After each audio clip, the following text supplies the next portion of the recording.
From the Plymouth Ice Center, it's 12 sports coverage of day 2 of the Turkey Trot. Hi, welcome everybody. Along with Dan Fick and I'm Joe Moline, and each and every year the Turkey Trot kicks off the hockey season. And this year, more than any other year, it really kicks off the hockey season with some of the best hockey in the state. And Dan, yesterday you saw some great hockey on day 1. Probably in all the years I've been coming to this tournament, last night saw 2 of the better hockey games I've seen in the history of this tournament. Up and down, tremendous speed, great skill. It was like a mid-season set of games rather than a first game of the season for these teams. First, you had Edina, who really graduated a lot of players the year before. A lot of players moving on out of their program, going on to bigger things because they were so successful in years past. A lot of players playing hockey at the next level, but a lot of young, successful Bantams stepping into those roles.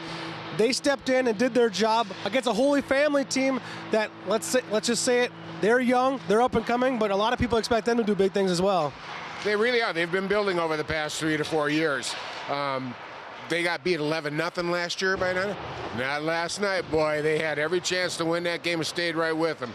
They played a little bit better defensively. They got some really good goaltending, and they got some young kids that are just very, very good right now. And, of course, they didn't play without their star, Will Guerin, last night. He's back tonight. So he'll add a little punch for him tonight, and I'm going to enjoy watching him.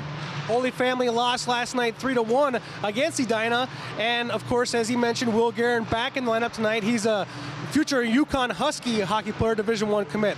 On the Maple Grove side, they took Wayzata all the way down to the wire. In fact, it took overtime before the Trojans were able to beat the Crimson in a great 3-2 game. Really, I was surprised. Maple Grove, not quite sure. Very disruptive offseason. Lost their coach, got Doug Berglund in as their new coach. Really settled them down. They were very disciplined last night, showed tremendous speed, and all of a sudden, their skill players stepped up. Huff, Ross, they got a bunch of youngsters here, this Jaglow, and Janicki, tremendous speed, 9th and 10th graders. So they're coming through with a lot of youngsters and their vets. This will be a team to watch. They're not rated right now, but they're going to be in the top 10 sometime this year. So this will be a great matchup of 2 programs up and coming. These 2 programs have met the last 3 years now in this 3rd place game. Last year, Holy Family got the best of Maple Grove. 2 years ago, it was the Crimson that won the 3rd place matchup. Tonight here, we expect another great matchup. One thing for Holy Family, they have a luxury of having 2 great goaltenders. They got a fantastic performance last night out of their sophomore goaltender. Tonight, they turned to Jackson Stauber in the nets. Well, you know that name. That's a famous hockey name in Minnesota, so he's going to get his opportunity here. And again, playing the same position his father did, so I'm sure Dad's pretty proud. We'll see what he can do. He's going to have a lot of rubber thrown at him. Maple Grove can fire the puck, so we'll see how he does tonight. For Maple Grove, one of the challenges has to be is when they came into this tournament, they had Wayzata circled on their calendar, no question about that. And there was a lot of intensity because of that great rivalry matchup in Game 1. Now tonight, they're playing for 3rd place. They would like to be in the championship game, but it's still an important game for this program. And now they have to try to turn up that intensity again, and that has to be a challenge here tonight. Well, you got to remember they lost the 3rd place game to this team last year, so I'm sure that's bridling them a little bit. I mean, you know, Maple Grove, fairly well-known bar, Holy Family coming up. You don't like to get beat by the coming-ups. Okay, you want to make sure you stay in your traditional position. I think that's in the back of their mind. I don't think they're going to take it and go home. I think they're going to really fight hard.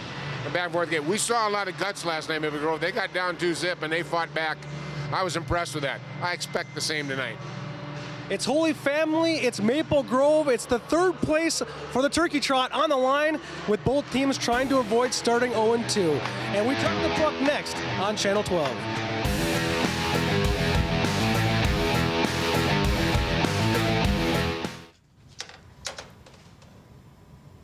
Wow, these are really good. You act surprised.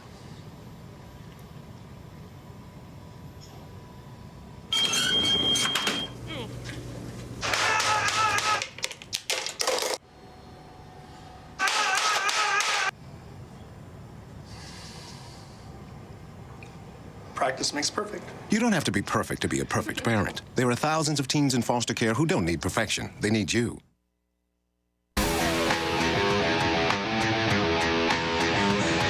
And we're back at the Plymouth Ice Center here, covering day 2 of the Turkey Trot. Dan Fick and Joe Moline here, 2 teams again, like I said just moments ago, trying to avoid that 0-2 start. They'd love to get out of here with the 3rd place finish.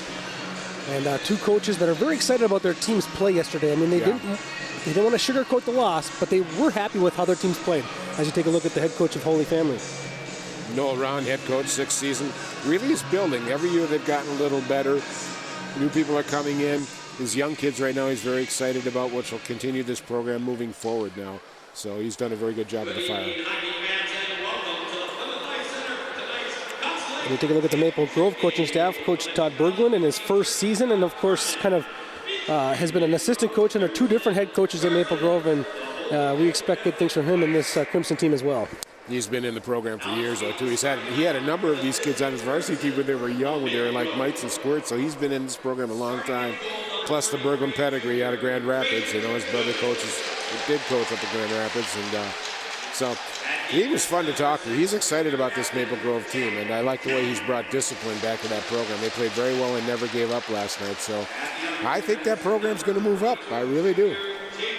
Maple Grove, of course, a couple of years ago did take the big leap and made their first trip to the state tournament. And, last year was a real down season for them. To be right around 500 was, for the kind of talent that they have in their program, it is a step down. But their youth teams, from the Pee-wees up to the Bantams, are always one of the best in the state, and we expect the high school team to be the same here this year. Yeah, exactly, and it should travel. And I think Coach Berglund's brought a little stabilizing influence to it, this program. He has some demands. There's certain rules they have to follow. He has systems. He talked about that last night, that he's trying to get into play to refine and teach them a little bit different way to play hockey. So, in Maple Grove, they have the luxury of having this great youth hockey program, feeding them players. Holy Family, a whole different challenge for them. They had to go build a program and say, you guys see St. Thomas Academy, Hill Murray, and Benilde, that's what we want to build. That's what we want to be in. They're not quite there yet with a state tournament trip, but they're knocking on the door. They are knocking on the door. The talent is coming, and we've seen them grow every year. They've needed some goaltending. I think they've got it now. Right now, they've got a choice of 2 really good goaltenders. We're going to see the second one tonight, Jackson Stauber. That's going to help if you work from the pipes out. Now they got to get their scoring in play. They got a very tough section. They're in there with, Edina and Tonka and all these, powerhouses. So they got a tough road to hoe, but they like the challenge. They're not afraid of it. And they're starting to beat the St. Thomases and the Hill Murrays now. So we'll see how their season goes. As the game goes on, we'll talk about some of the schedule that both these teams have, as they have some of the more difficult schedules as well. But right now, we're going to take a break as they pause for the national anthem. And when we come back, we're going to drop the puck on day 2 of the Turkey Trot.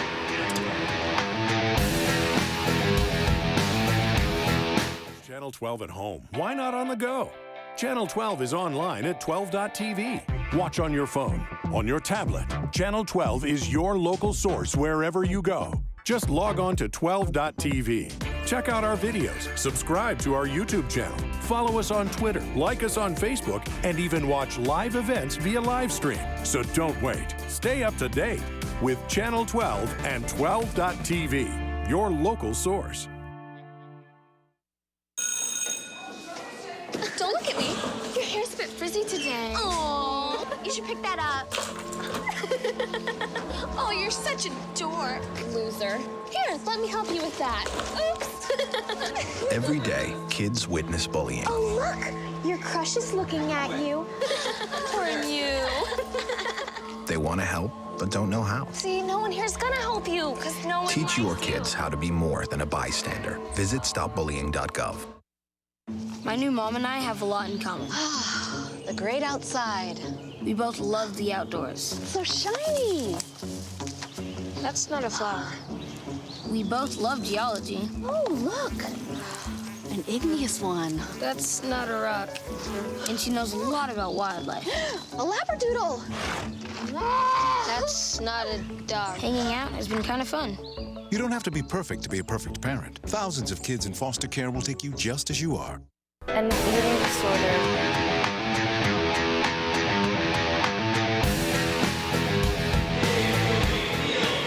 Back at the Plymouth Ice Center for the 3rd place game, day 2 of the Turkey Trot. The Maple Grove Crimson and Holy Family Catholic, and we expect a great one here today. Both teams losing very close games. The Crimson losing in overtime to the Trojans yesterday, their heated rival in Wayzata. The Holy Family losing to the Edina Hornets by a score of 3-1 yesterday, and we expect both teams wanting a big bounce-back victory here today, as propelling them into their difficult early season schedules as it be. I do want to make one correction here. Before Coach Berglund sees this, He's from Thief River Falls. Thief River Falls. Yeah, not Grand Rapids. We talked about the junior Ralph last night, so my apologies, Coach. I apologize. I should have got that right. In fact, Coach Berglund, for people in the area that we serve, the northwest suburbs, you can see that nice new hockey arena, the 3-on-3 on 81 there. Coach Berglund works out of there, trains hockey players, and that's a beautiful facility. I actually made my first visit there last night, and boy, that is something else. It's a great thing for the community to have, and guys like Coach Berglund improving these young kids' hockey and their skills. Yeah. As we drop the puck here tonight, it's Holy Family in the gray and green uniforms, black helmets, black breezers going left to right, and it's the Crimson in the black uniforms, and the Crimson helmets and breezers going right to left. Here on Channel 12 and www.12.tv.com, live here from the Turkey Trot. Right away, it's the Crimson going in on the forecheck right now, and the Sam Ross getting after it. Puck gets played to the near side, and here comes Will Guerin back into the lineup after serving a suspension. Something that happened last year in the section finals in his loss to Benilde. It was a little bit of a melee that happened. He got a little bit out of control perhaps and had to serve a one-game suspension, but he's back here tonight, and we expect big things from him, as do Holy Family, as he's one of the top seniors in the state this year, committed to go play college hockey at UConn out east. Holy Family coming up through center now. This is Matt Anderson. Matt Anderson, also a Division I recruit, going to be a future UMD Bulldog as he brought the puck hard to the goal there. And covering up is Brady Goodman, the goaltender for the Crimson. You got a good chance to see the Holy Family crash the net. They're both pretty physical teams. You get a chance to see Jackson Stauber, the goaltender for Holy Family. A junior for Holy Family. Did a nice job for him. His save percent a little low, got to get it up. He's getting experience now, but I expect a physical game here, Joe. Both these teams have good size and they're not afraid to use their bodies. They're going to see a lot of crashing into nets here. Weird chance there for John Pearson, who just fanned on the attempt at the far post as Holy Family had pushed it towards the Crimson goal off the faceoff. Now another chance for the Fire. That shot goes over the net. And the shot from Patrick Redden. In the corner it goes. Now a centering feed out front, just out of the reach of Ben Almquist. Into the corner it goes as Pearson plays it back down low. Now deflected out to the goal and played aside by Borsch for Maple Grove. Borsch lost it though as he turns it over, and now Holy Family with the puck to the point it goes. Shot right on there. That one missed wide, and now we have a whistle. Looks like the net is off perhaps, and that may be the reason for the stoppage of play. See a nice opportunity here coming in, short side shot. Pretty good range. Got it on net. Make Brady Goodman make a big save there. Goodman played exceptionally well last night in the game against the Trojans and helped his Crimson get him into overtime anyway. It's a tough one to lose. Either team could have won that game, but he was a big factor in keeping the Crimson in the game. Jacob Valancourt taking the draw for the Crimson. Valancourt gets tied up with one of the bigger players on the ice. Is Ethan Messler, kind of a monster there, number 18 for Holy Family. They don't have height and weight on our rosters, but when I saw him down ice side, he looked to be about 6'4". That's a pretty good size center in high school hockey. Puck gets played down in the corner. Valancourt goes in the forecheck. Good body check there, freeing up the puck. Now Hunter House has it. House gets knocked off the puck. House continuing to work right now, gets back possession for the Crimson. House now a centering feed. One-timer right there from Gavin Miller. Didn't get much on it. And here comes Holy Family out of the way. It's Jack Michael. Michael dumps it down into the corner. After it goes Matt Anderson. Anderson tries a centering feed. Now it's Michael putting it right back out into the slot. And the Crimson will play the puck back out to center. Maple Grove goes for a line change now. Is back to get it is Brady Zemer for Holy Family. Zemer skates it up to the top of the circle. Plays it out through neutral. And scooping it up there for the Crimson is Jaden Walsh. Walsh plays it to the near wall, and it's retrieved there by Zemer. Zemer gets across the red line, dumps it to the Crimson blue line, and now Maple Grove regains control. It's Jarrett Camerata, and the leaders on this first line for the Crimson. Stauber's not able to stop the puck behind the goal. It goes into the near corner. Bouncing puck out front and scooped up now by Zemer. Zemer's passing attempt was initially deflected, but he got it right back, and here comes Holy Family. Down the side they come. Quick shot on, and a save right there made. As a great scoring chance for Mac Byers and the Fire. Now a shot from Guerin gets deflected up and out of play, and we'll have a stoppage, and we probably saw our best scoring chance of the game so far right there. Well, without a shadow of a doubt, Guerin coming across real nice. Great pass. Just unleashes a good shot there. Matt Byers coming through. It looks like Holy Family, Joe. They got a little more jump in their skates than the Maple Grove Crimson do right now. They're forcing some issues and getting some good opportunities here. Goodman's had to be good in this first few minutes of the first period. Guerin wins the face-off, but it was Rock's shot who hit his line mate, Byers, with the puck kind of high there. And now it's Maple Grove. Josh Wente swings it on the near side. This partner now an interception and a turnover behind the goal. And not able to center that one was Rock. Now a shot from the point, deflected just wide into the corner it goes. Byers is after it for Holy Family. Byers, now it's the Crimson controlling. And they try to break up, but a good pinch from the weak side there by Holy Family. Kept it in for a moment. And now here come back the Fire. It's Rock into the zone. Rock with Crimson all over him, still finds Guerin. Guerin stick handles and tries to get away from the defensive pressure. He'll cycle it back down to the far side. Gets it over to Pearson. Pearson onto the ice now. Part of the second line as they were able to make 1/3 of a line change there. Now the other two forwards do go for line changes. Pearson tied the puck up down low. Now the Crimson playing it to the half wall. Good pinch there on the far side by Patrick Redden, keeping the puck down deep into the zone. Wente plays it up out, and here come the Crimson. Cross center ice into the zone. It's Sam Huff, and we have an offsides as Huff and his line mate Camerata didn't quite time that one out properly. Kind of unusual there. They played very well, Camerata and Ross last night. Just up and down, really raked some havoc with the Trojans. So just an early mistake there. Marooney came across the Holy Family defense and kind of forced it and got him to go offside. Only one shot on goal so far, and that belongs to Holy Family on a good scoring chance by Mac Byers. Right now the Crimson really struggling to get good possession of the puck so far in this contest.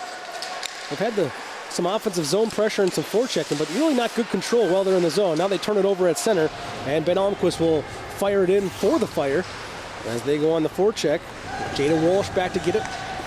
Walsh played it over to Franklin, then Walsh got it right back. Walsh fighting for it here at the red line. Franklin helps him, and Franklin tips it into the zone, but the Fire quickly play it back to center. Walsh regains it for the Crimson. Gives it off now to Kelly. Kelly goes near side for Franklin, who couldn't catch it. And a good job done by Redden to get that puck back deep into the zone. Well, I'll tell you what, Holy Family is winning every battle in the neutral zone, Joe. They're not letting Maple Grove come through with any flow whatsoever.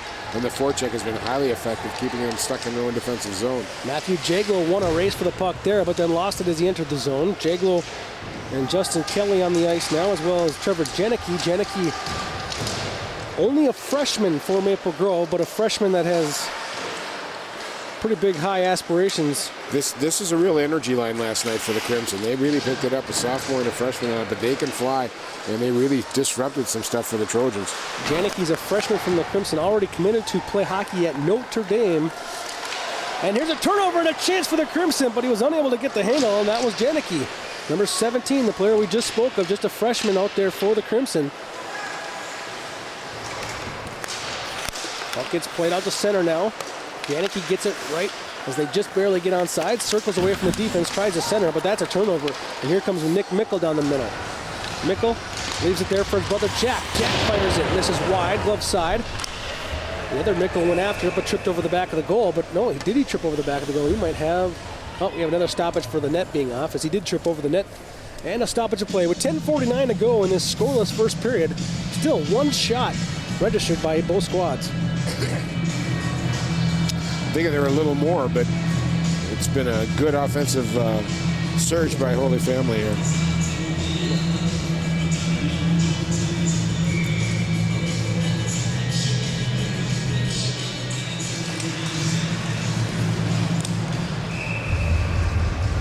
Off the face-off, shot right on, as Tyler Rock put one on goal.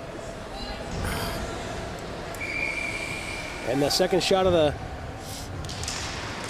game comes from a win face-off by Guerin. Guerin does not win the face-off this time for Holy Family as Borsch plays it on the side. Good clean breakout for the Crimson now as here they come. Camerata dumps it in as he was not at the advantage, 1-on-2. As they go in the forecheck, Holy Family swings it to the far side, and holding the zone there was Borsch for a moment. Now Borsch has to retreat back to center, dumps it back in. Now here comes Guerin and the Fire. Guerin down the right side. Looked for the pass when maybe had a shot. Has that pass go deflecting to the far side, and now here come the Crimson out of the zone. Here comes Sam Huff, the two-goal scorer in last night's game against Wayzata. Puck gets played down into the corner. Racing for it go the Crimson. Sam Ross turns around, reverses it. And a cross-ice pass gets the Crimson out of the zone as Huff enters the zone. Huff buys some time now, circles away from the defense, looking to center. Has his pass deflected out front. And the Holy Family defense was there. Now it's a breakaway for Guerin. Guerin on the break. Oh, and he didn't get it high enough. On the stuff was Brady Goodman, the goaltender for the Crimson, making his third save of the night as Guerin tried to go top shelf over the glove and just couldn't get it up. Nice outlet pass here. Guerin just flying out. The defense sees him, gets him in tight. He just tried to get a high on Goodman, but I was talking last night, Goodman just hit that glove is faster than a Cobra. He made a great save there and saved their bacon. Again, the Crimson are starting to have this habit of starting really slow, Joe. We talked about that with Coach Bergstrom earlier. And, boy, I tell you what, good thing Goodman's on his game right now. They could be down 2-0 real fast here.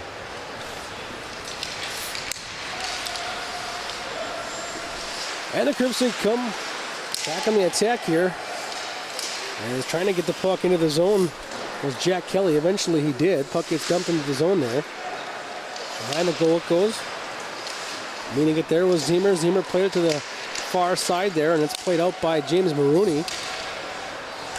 And Jack Kelly back to get it for the Crimson, but he turned it over. And the Crimson now get it right back. Here comes Gavin Miller down the left wing. Into the middle he goes on his backhand. Had the puck just kind of knocked away. Miller goes after it. Plays it down low in the corner, but it was intercepted by Maroney. Maroney played it off to his partner, Zimmer. Now it's Jack Michael looking cross ice, and Fire are offsides here as into the zone early was Nick Mickle.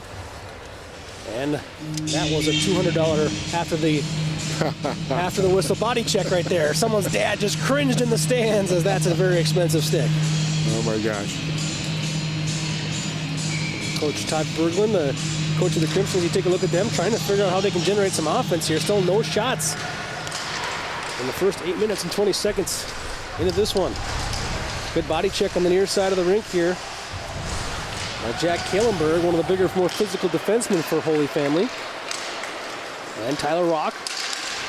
And a nice little breakout pass there to Byers. Now Byers goes down the left wing, and now it's the Fire that are offsides. Yeah, it's one thing about last night's games, watching, you see Coach Ron there, but not a lot of offsides last night. And here we've had two right off the bat. I wonder if there's going to be a fatigue factor from playing last night. This is an afternoon game. They didn't get quite a whole total rest. So we'll see which team kind of loses their legs first, if they will. Guerin had a chance there off a face-off, kind of stick handle around Jaden Walsh, but Walsh got the nice poke check with that long reach. Now Walsh had the puck bounce over his stick and still was able to retreat and play to center. Crimson quickly turn it over though. Guerin back the other way comes the Fire. Rock entered the zone, dumps it in as that line was at the end of its shift. They dump it in and get that line change. Tyler Janicki looking for his line mate there, made a pass across the middle. Into the zone they go. Sam Ross lays a big check there on Kalenberg, but the Fire still able to break the puck out. Fire coming to the zone, 2-on-3. They're not having the numbers. Almquist has the puck taken off his stick as now Almquist goes down in the far corner. And it's the Crimson away with it. Walsh. Walsh being pressured there by Redden, has to reverse it now to the opposite side. And a good breakout pass there on the wing. Here come the Crimson. Sam Ross has his pass intercepted by Zimmer. Zimmer's been a steady defenseman so far tonight for Holy Family. Yes, he has. He stepped up quite a bit tonight. Here comes Sam Huff into the zone. Always dangerous at the right slot. Stick handled away from a couple of Fire defenders. Got back to the puck and then just dumped it down low. And now we have a puck out of play. And a stoppage of play with 6:58 to go in this scoreless first period. We're playing for third place in the Turkey Trot. And remember that at 7:30 tonight, or approximately 7:30 tonight, we will have the championship game. It'll be the Edina Hornets against the Wayzata Trojans. Two teams very familiar with each other, but they get to face each other one extra time this year because they're facing in the championship game at the Turkey Trot. I think sometimes they think they play each other about 14 or 15 times throughout the season, but it's good. They like it early in the season. They get a chance to test each other, and then they won't have their conference schedule till after January 1st, so they won't see him again for a while. Off the face-off, a race for it on the opposite end. Maroney won the race, played it up to the point, but it's held in by the Crimson. And Ziemer comes across to make the defensive stop, and now it gets out to the point. Shot there, missed wide. Sam Huff gets it. He tries to center it. To the point it goes. Kept back in by Wente. Looking for that backdoor feed. They were looking for Sam Ross. Ross fighting for it down low. Now getting some help from Camerata. Ends up back at Huff. Now to the point. Wente, his shot. Missed wide of the goal. Back into the corner goes Camerata after it. And then it's Ziemer who fires it off the half wall and out of the zone. Race for the puck there. It's going to be won by the Crimson. And it's Tyler Borsch playing it over to Wente. Borsch will get it back now. Borsch, stick handling away from the one-man forecheck. Gets it up to the neutral zone. And Huff gets it on a return feed. Huff getting around the defender. No real estate though. He has to go around the net now. Huff all the way back to the point. Will dump it back in. Gets nothing on it though, and it makes it back behind the goal. Took a funny carom and a chance there as Camerata tried to feed it to the back door, but nobody home for the Crimson. Here comes a chance, 2-on-2 for the Fire. Down the middle they go. And it looked like Guerin got a shot on it, but I don't think it hit the goal. Now back in the goal. Guerin sitting in the slot, waiting for that puck to get him, but a good defensive stick by Andrew Asquith played that one away.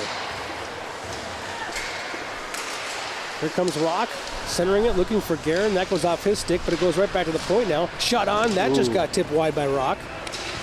Ziemer pinches in from the right point to keep it down low. And the Crimson will finally get it as Asquith plays it all the way around. Waiting for it there is Miller. And they get it out to the neutral zone. Maroney with it. Maroney flips it back to the defensive line for the Crimson, and Jack Kelly with it. Kelly skates it through the neutral zone and gets it upward to Kelly. Racing down the side, here comes Redden. Redden tries to center it, and a good defensive poke check there on the pass by Walsh. That leads to a break for the Crimson. Here comes Maple Grove into the zone. Great feed and a shot. Oh, and he just missed wide and high. That was Jaden Walsh and a good chance for the Crimson. Now Walsh fighting his way back to the puck here, keeps it into the zone, plays it down low for Kelly. Kelly centers it, but it's knocked away. Into the corner it goes. Race for it there. The Holy Family's able to get the puck up to the neutral zone. Crimson with still no shots on goal, but a decent scoring chance right there, Dan. They're finally turning this thing around. That forecheck's coming. Here's that young line again that's just bringing a whole lot of energy all of a sudden. Kind of bottling Holy Family up. Dangerous stick handling play there at the center ice, but he's going to get a penalty, or draw a penalty because of it. Jaden Roll was the last man back, and he tried to stick handle, and that's kind of where you want to just move the puck up. He got away with it, though, because he did deke out the forechecker and ended up drawing a tripping penalty. So Maple Grove's going to go on a power play tonight, first power play today during this game, and you see the play here, just got his stick caught up and in. He's trying to do a body check, but it was a little too late. The stick had already done its dirty work. So Jack Mickle goes to the box for tripping. First penalty of the game, and Crimson with no shots on goal here so far in the game. 13 minutes in. Get on the power play, and that may help things a little bit offensively. Sam Huff plays it down low. Huff went on the slot looking for the return feed, but Camerata thought better of it. Now a bouncing puck here. Huff will come down from the point, try to keep it down low. Ends up on Camerata's stick. Camerata walks it out and just missed high. Stauber came out to kind of attack him a little bit, came out of the goal, and that forced him to shoot the puck even higher than he would have liked.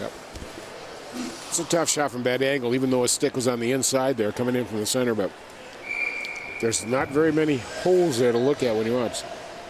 Yeah, he tried to go upper left. Camerata wins the face-off, and that's important on the power play, of course. Keeps you there with that possession. The Crimson dump it down. They try to get after it, but not quick enough, and able to send it all the way down was Byers. Yeah, this is a part of the game that isn't practiced very much in the first 2 weeks, Joe, and this tournament is kind of where they get to work on setting up the power plays and working their penalty kills. Crimson down the left side. It's Huff. Gets around the defender, and he banks it off the crossbar. Oh, boy, Huff would like to have that one back again. He might even want to see the replay. I don't think it was a goal, but now Huff on a one-timer. That one's right on, and Stauber swallows that one up. Boy, Huff really took advantage of a tough defensive play there. As a defenseman, you don't want to overly commit. You're shorthanded. You just need to let him play him to the outside. But Zimmer got too aggressive, and Huff banked it off right where the post meets the crossbar. Huff had a couple of beauties last night, I'll tell you. He just did very well, played well. He's a dangerous guy. Don't let him loose in the zone, especially right in on your goaltender. Face-off one, and Huff at the left point plays it back down into the corner. Nobody was there, though, as Holy Family was swinging around to the far side, but held in at the point. Nice defensive play by Jack Kelly. Keeps the Crimson on. Now Jack Kelly gets it back in the slot, hits the traffic in front. In fact, it was defenseman James Maroney who hit square in the shoulder. Jack Kelly skates it up across center ice. Loses it, I believe, off the linesman, but now Huff regains control. Huff draw 2 fire defenders to him and then pass it off. Now Jack Kelly walks it in, fakes the shot, finds Huff, and Huff puts it right into the breezers of Stauber. We're setting up Huff there on this left side, and they did that last night twice, getting 1 goal out of it with the Crimson, but Stauber was ready. Almost snuck in under his arm, but he got it in tight and pulled up against his chest to save the puck there. But all of a sudden now, Joe, in this last 5 minutes or so, even though it's power play, the Crimson have come on and they're starting attack now, and they've maintained a lot of time inside the Holy Family attack zone, or defensive zone. Off the face-off, the puck gets played down into the corner. Down to the point it goes. It ends up right back on the stick of Borsch. His shot deflects wide. Into the corner it goes. Back to the point now for Borsch. Borsch goes D to D. Walking in now is Wente. And a glove save made by Stauber. That one might have missed the goal altogether, but nonetheless, we'll have a face-off to the left of Stauber.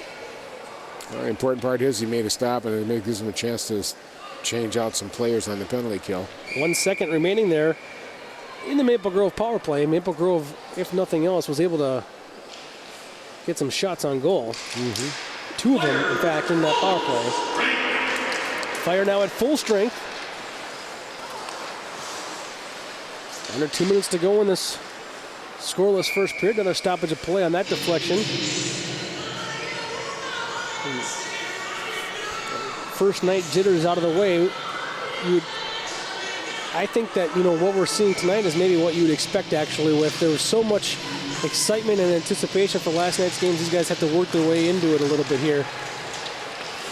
Yeah, it's been a little more sloppy and choppy. The legs look fresh now. It's slowing down a little bit here in the latter half of the first period. But after 2 weeks of banging on each other, they're just appreciative to get out here and bang on somebody else and play some competitive hockey. Nice job holding the point there by Matt Anderson.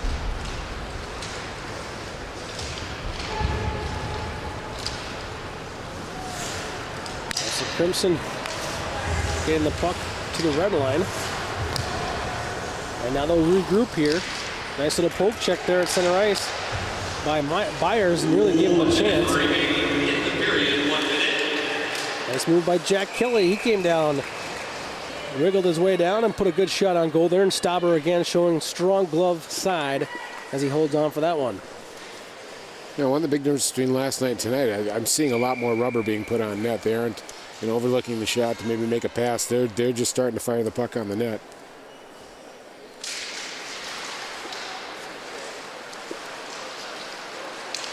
James Maroney skates the puck behind his goal, gets it up the left wing and out of the zone. That's all. Goes to dumps it into the near side. After it goes Patrick Redden. Nice job skinning away from the forecheck with Walsh. Walsh played it to the far side for the Crimson. Now Walsh gets it back. Walsh plays it right up the middle. Nice breakout pass up ahead to Hunter House. House finally gets a grip on the puck and dumps it into the corner. 25 seconds to go in period number 1. Puck gets played up, not quite into the rafters, so it stays in play. Jack Kelly tries to regroup with the Crimson in transition. Gets it up to Gavin Miller. Gavin Miller gives it up. And we're going to have a cross-check coming up as Miller got hit in the open ice with what the referee is calling a cross-check. So the second penalty of the night goes again to Holy Family. There's the hit right there, and it's one of those hits that was kind of more checking from behind, but you don't want to give him the extra time, so you just call it a cross check. I mean, he didn't go into the boards. It wasn't a either. dangerous hit. It just was the right call. You know, you can't hit people from behind, so you call it a cross check, and the player's penalized probably the right amount of time with that 2-minute minor. Face off to the left of the Holy Family goal. See if the Crimson can get one last scoring chance here. They're trying to get the puck back to the point. Now Huff does get it over to Jack Kelly. Kelly with a shot and a save by Stauber at about a second left. Stauber had to make that save. There was a chance for a rebound, but nobody on the Crimson could get their stick on it. Well, 10 seconds off the penalty now, so they'll come back with 1:51 left to work. The Crimson will. But good first period. Nothing. And there you have it. After 17 minutes of play, it's 0-0 here, and we have 4 shots on goal aside. But I guess the interesting thing will be how the Maple Grove second power play will shape up. That's where they'll be when the second period begins.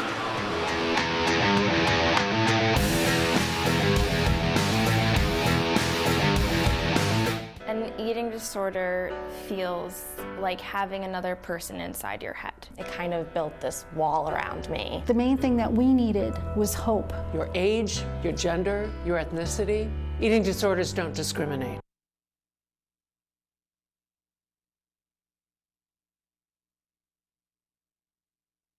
An eating disorder feels like having another person inside your head. It kind of built this wall around me. The main thing that we needed was hope. Your age, your gender, your ethnicity. Eating disorders don't discriminate. They can strike anyone. The National Eating Disorders Association has the information and resources to steer people and their families toward the road to recovery. Call or visit the NEDA website today for help and hope.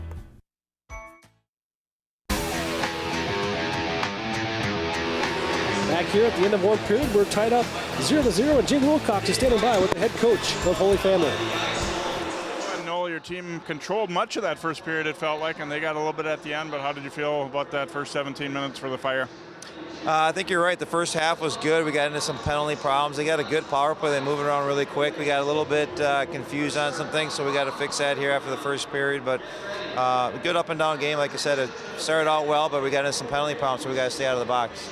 Both teams had real tough games last night. You know, how tough is it for them to bounce back on night number 2?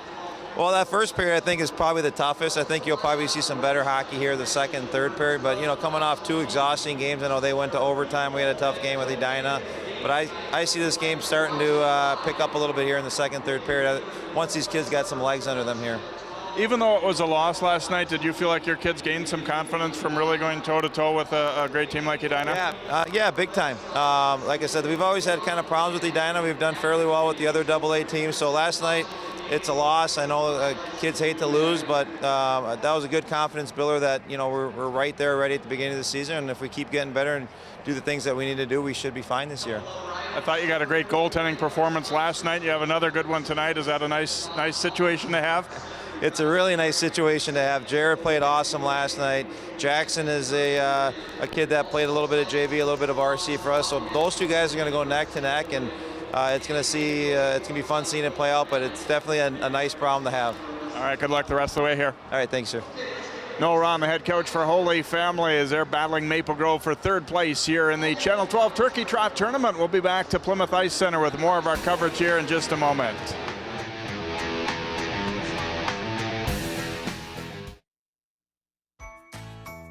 The world is online, and we're all connected. While there's a lot to explore and discover, we each need to do our part to keep the internet safe. Cybersecurity starts with you. Learn how you can stay safe online at dhs.gov/stopthinkconnect.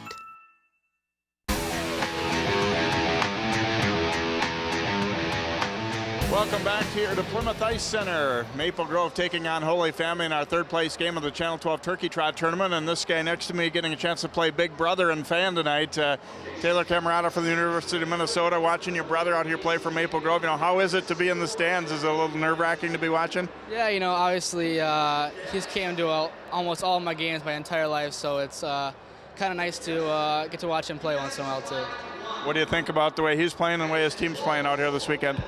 You know, I didn't get the chance to catch the game last night, but I heard they had a tough loss. But I heard they played good, and I thought they played pretty well in that first period. So it looks good so far. How about for yourself now with the Gophers, a weekend off from hockey, but how are you feeling about the way the season's gotten started? Yeah, you know, we've kind of had a up and down start, but you know, we had a young team, and we've been working hard, and hopefully it gets better. Already third season for you at the U. I was surprised, thinking it's going fast. Does it feel that way to you also? Yeah, you know, I was just thinking that some of these guys are already juniors and seniors themselves, you know, and it's like, wow, that's crazy. So time flies, you know, but it's all been a great experience. Obviously a little bit of age difference between you and Jarrett, but have you been able to work with him? Have you played some hockey with him on the way up and watched his development? Yeah, you know, we've always been playing together, you know, in the garage or just outdoor skating. You know, it's one of the funnest things I've done in my life is play with my brother, so it's been a great experience with him. Tell us a little bit about what you've got coming up with the Gophers. You know, what are you looking forward to the most on the schedule dead ahead here? Actually, next weekend we have 2 games against St. Cloud, which is always fun playing in-state teams, and then we get our Big Ten conference game started, so it's going to be pretty busy here, but I'm looking forward to it. All right, enjoy the rest of the night here, and good luck the rest of the season, too. Thank you very much. All right, Taylor Camerata, University of Minnesota, out here to watch his brother playing well for the Maple Grove Crimson. The second period is coming up here. Holy Family and Maple Grove battling for third place here at the Turkey Trot Tournament. We'll be right back to Plymouth Ice Center.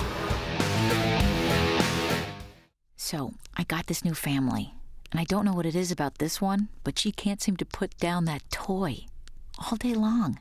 Tap, tap, tap, tap. Oh, and she even talks to it. She talks to that more than she talks to him.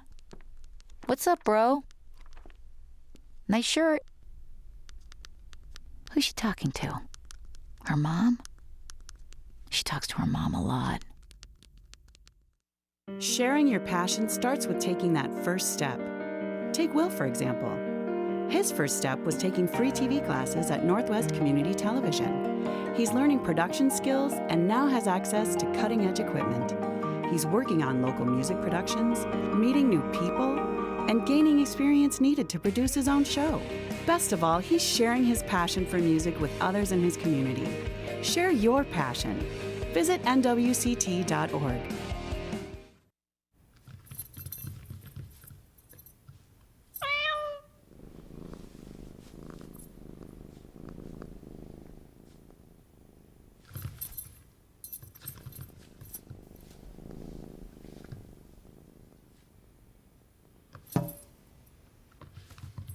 There's a shelter pet who wants to meet you. Meet one today. Visit theshelterpetproject.org. Adopt. Volunteering is more than just a word. It's a window to opportunities. Take Mark, for example. By taking free TV classes at Northwest Community Television, Mark is helping bring entertainment and information to his community, along with building a foundation of skills that will take him one step closer to his dreams. Share your passion. Visit nwct.org.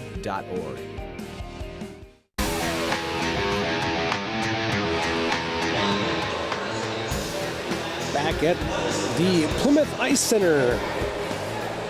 The Channel 12 Turkey Trot here, and a great start to day number 2 with even action on both sides. And I kind of agree with what Coach Ron thought about that first period of play, that he thinks that it'll get a little bit better as this game goes on here. But there was some good scoring chances early on there. A good chance there from Holy Family on the one-timer out front from Garen, and a good shot on right there. It looks to be Holy Family's top line right now is getting most of the action with Mac Byers. That chance right there.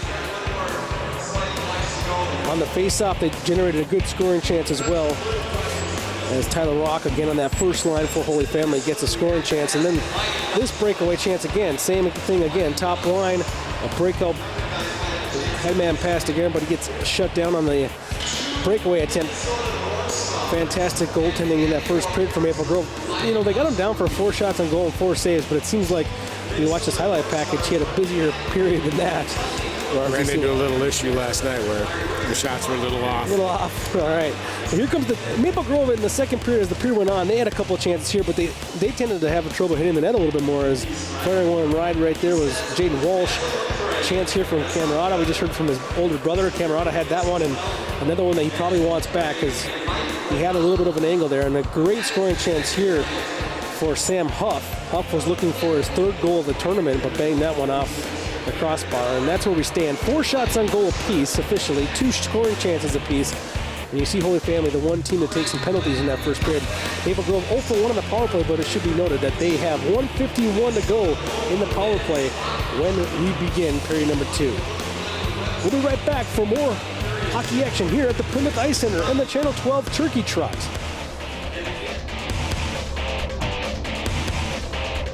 Sharing your passion starts with taking that first step. Take Lindsay, for example. Her first step was taking free TV classes at Northwest Community Television. Right away, she received professional training and now has the tools and skills necessary to produce her own show. She's turning dreams into realities right from her own home. And best of all, she's sharing her passion with members of her community and beyond. Share your passion. Visit nwct.org.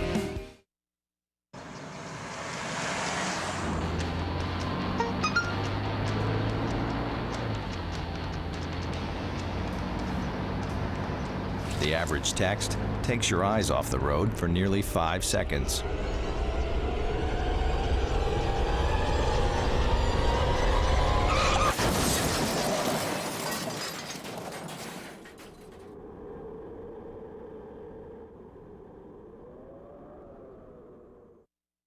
Hey, did you buy something from some gaming site?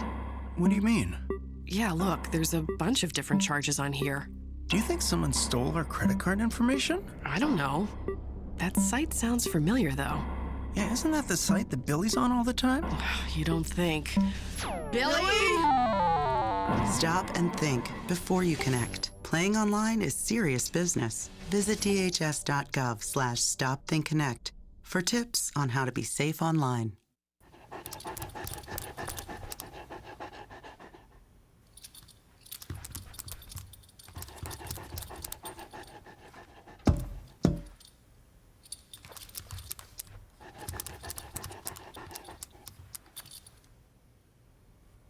There's a shelter pet who wants to meet you.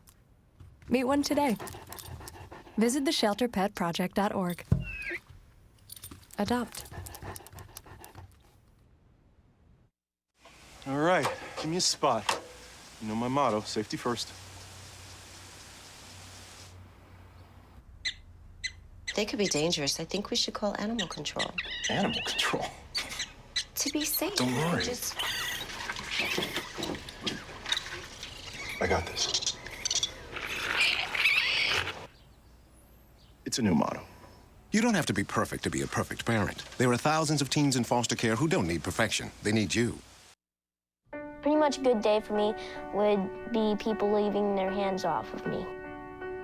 I'm always called names. Everywhere that I go, there's always someone calling me names, calling me gay. I've been choked, thrown up against a wall, punched. Nobody's ever tried to help me.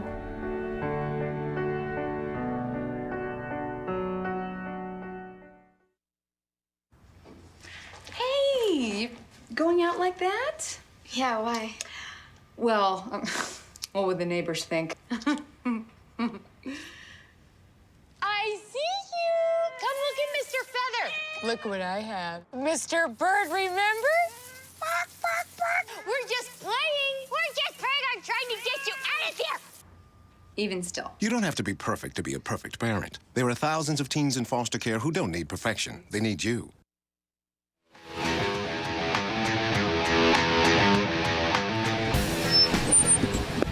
Back at the Plymouth Ice Center for the second period of this third place game at the Channel 12 Turkey Trot. Along with Dan Fickin, I'm Joe Moline. Jay Wilcox is down along the boards, bringing you great interviews and brought us a couple great ones right there. I thought Taylor Camerata was a good one right there, and it's interesting to hear the excitement. You know, everyone talks about the Gophers not being WCHA, and I'm one of those people that really gripe on that hardcore, but now he's super excited to play St. Cloud State because it's not always, you don't play them 4 times a year like you once did. So a great weekend ahead for the Gophers and the Huskies. And, of course, the Huskies losing last night to North Dakota, so we'll see what's left of them when Minnesota gets them next weekend. I would think they're going to want a good piece of the Gophers.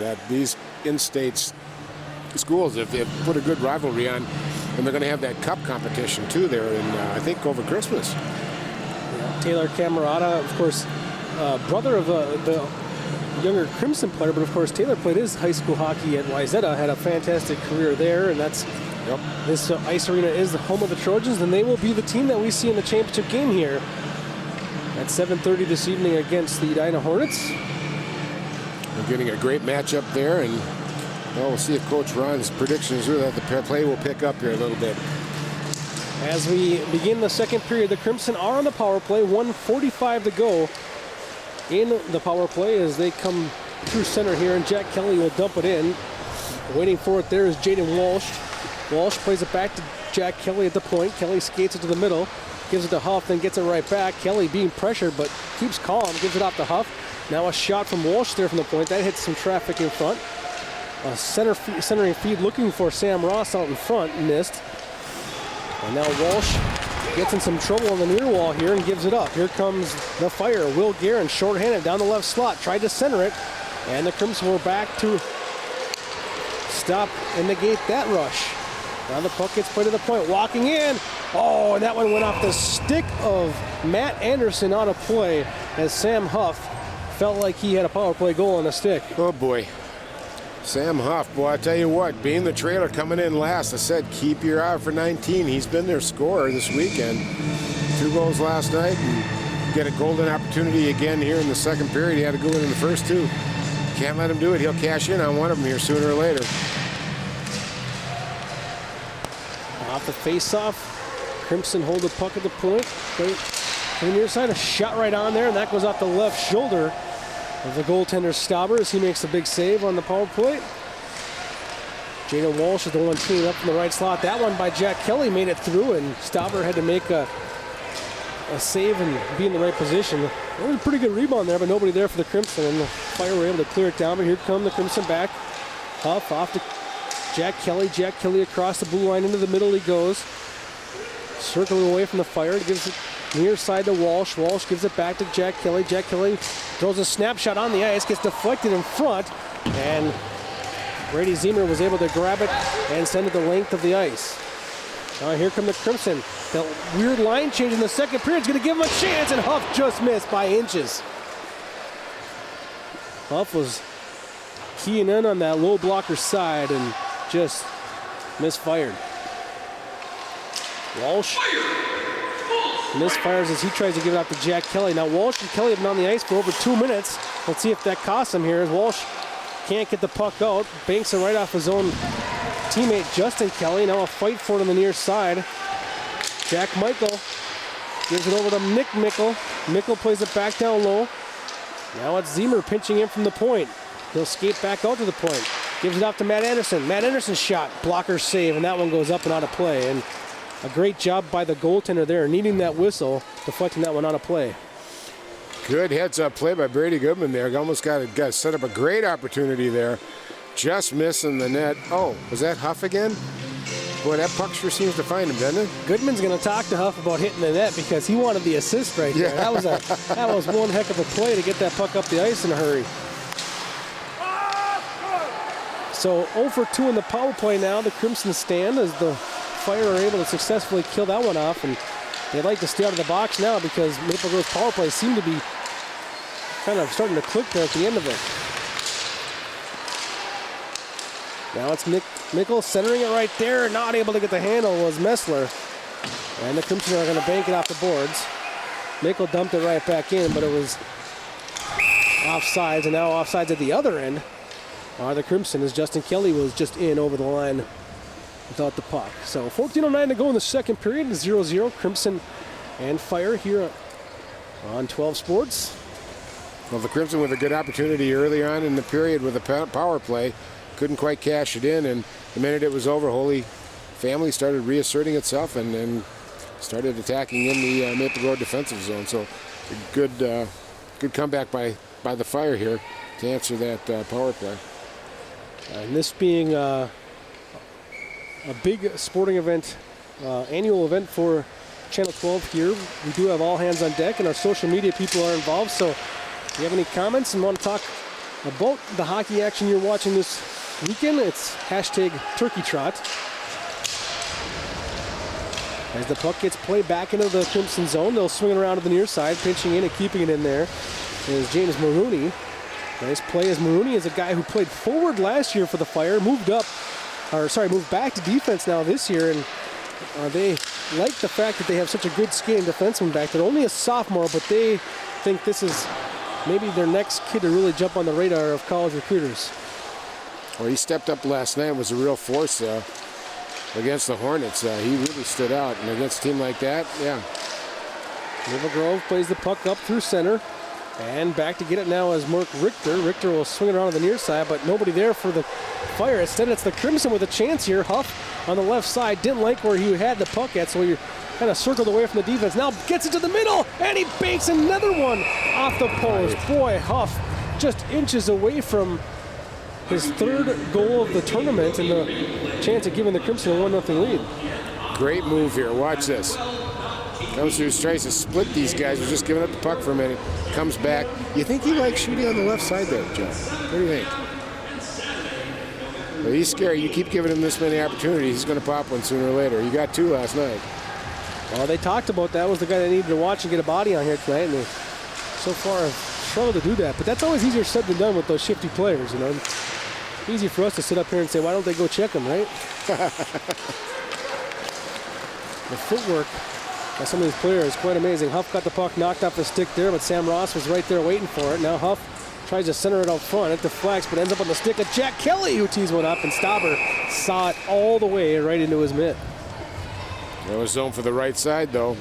Good setup and play by the Crimson. Kelly getting it. And he was a player last year that emerged as a sophomore, really stood forward. I think the second half of the season he might have been the best D in the Northwest Suburban Conference. Tremendous player. He made a bit of a run here in the section, so they're depending on him as one of their big bets. He's a heck of a player, Jack Kelly. 9 shots on goal for the Crimson, 5 in the second period already. Off the face-off, a backhand chance for Huff that just missed wide. Into the corner it goes now, Holy Family with it. And here comes Messler across center. They come in off sides though, as Jack Mickle entered the zone a little too early. Now comes Sam Ross the other way. Ross, stick handling, getting away from a couple of Fire defenders. Now he puts one on goal, and Stauber snatches that one again. And Stauber seems to be seeing a lot more pucks here early in the second period, but he's up to the task so far. We kind of talked about this in the pregame. He'd probably see a lot of rubber. Maple Grove ain't afraid to shoot the puck, and they've been getting some good opportunities, creating some good opportunities. And they've answered now again, reasserting themselves after a little bit of a letdown there, letting Holy Family work them a little bit, but they've bounced back and they're starting to dominate again. Holy Family wins the faceoff. Their top line on the ice now. As here comes Tyler Rock. Had the puck just knocked off his stick, and then the Crimson played it into the Holy Family bench. So a stoppage of play and a faceoff coming up now inside the Maple Grove zone. And a favorable matchup here for Holy Family as they'll have that top line with Will Guerin. 25 goals and 29 assists last year as a junior. Again, will take his college hockey to an emerging program out east, the Yukon Huskies.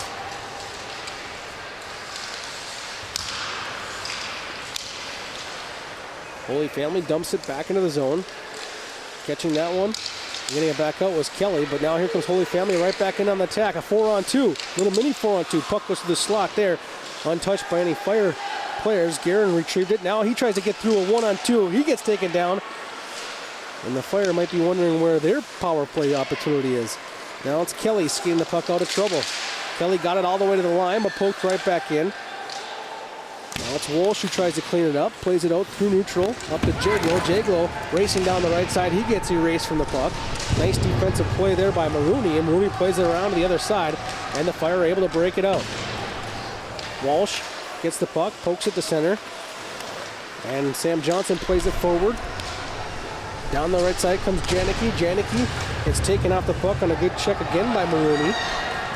And here come the Fire the other way. It's Byers across center. Byers tries to center it for Guerin. These guys are coming back after just taking one shift off, so it's going first line, second line, first line, third line right now for Holy Family in the second period. Into the zone. Shot right on, a rebound chance! Oh! Gavin Miller had a chance after the initial shot from Jaglo. Now the Crimson will play the puck back down low into the corner. Good body check down there by Gavin Miller. Perhaps taking out a little frustration on that scoring opportunity gone by the wayside. Underhouse turned it over, looking to pass to the point. Here comes Pearson on the side. Set up the one-timer for Almquist, who decided not to pull the trigger. Now the puck escapes to center ice now. Oh, fanning on that pass attempt was Matt Anderson, but he got away with it. Now Redden gains center ice and flips it up into the student section, and a stoppage of play with just 1 second, under 10 minutes to go in the second period. Here comes that scoring chance. There's a big difference there. Big rebound given up there by Stauber, giving Maple Grove an opportunity. The 15 mark, Gavin Miller an opportunity there, but they couldn't quite cash it in. A bouncing puck came over with a stick, so the score is still 0-0. Now you got the matchup of Maple Grove's top line against what Holy Family is probably what's considered to be their third line, but they're playing very good tonight. Hard to really call them a third line the way that they've played.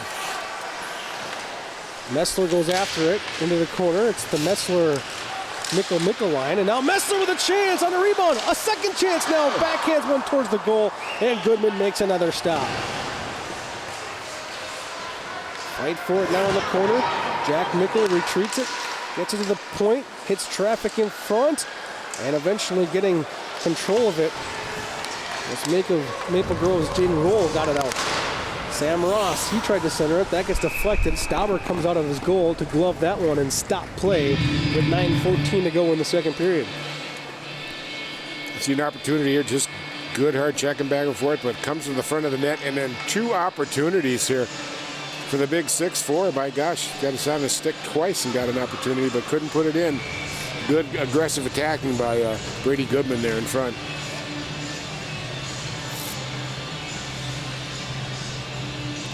Couple chances there for the Big Tell Junior Center for Holy Family. Oh, and a chance right there as they centered it right out in front for Jaglo, but Jaglo didn't get much on it. Into the corner goes Matt Anderson to get it for Holy Family. Nice breakout there by the Fire. Here they come. Rock across center has it knocked off his stick. Now Rock gets it back, fighting for it, chips it in. Walsh goes nicely D to D. Jack Kelly calmly plays it out of his own to Jaglo. Jaglo finds Justin Kelly. Kelly down the right side. He misses well wide. Walsh has to hustle up to keep it into the zone. He does so successfully, but then Holy Family does get it out to center. Nice little move there by Walsh to get it into the zone himself. Gets it all the way to the half wall now. They continue to bang at it as he's getting some help from Justin Kelly. Justin Kelly comes away with it. Back to Walsh. Walsh can't handle it cleanly. Able to poke it still down deep enough in the zone. Now a chance from Justin Kelly. Oh, and he shot. That might have caught the shoulder of Stauber. Jack Kelly holds it in at the right point. He plays it down low into the corner. After it goes Jaglo. Jaglo gets checked by a couple of different Fire defenders. Then they come away with it. Janicki goes to the point for Jack Kelly. Now it's going to be a double minor as two players going at it down here in the near corner. For the Crimson, it's Sam Johnson. And for the Holy Family Catholic, it's Matt Anderson. And not a good play there for Johnson as the Crimson were setting up a scoring chance. Kind of sucked the momentum out of you a little bit here, too, once you get going. But nice comeback by the Crimson. They're really starting to roll here, that forecheck. And here does that young line again, the sophomore and the freshman, really putting some attack on Holy Family in their zone. On the draw, Holy Family comes away with it. It's Pearson. He'll dump it into the zone, quickly go on the forecheck. Pearson races after it. Nice job done by Borsch, though, to get away from that forecheck and find the left wing. And out they come, Valancourt. Valancourt into the zone. Gets it knocked off his stick from Zimmer. And back the other way comes Messler, and Messler, as we had an offsides there, as Guerin got a little bit overly anxious on the far wing. And a stoppage of play and a face-off coming outside now the Maple Grove zone. Start getting a little nervous now when you've had opportunities early on. You didn't cash them in. Now you're really starting to press and grip your stick a little bit. Mistake by Will Guerin there. Stepping over the line a little ahead of time.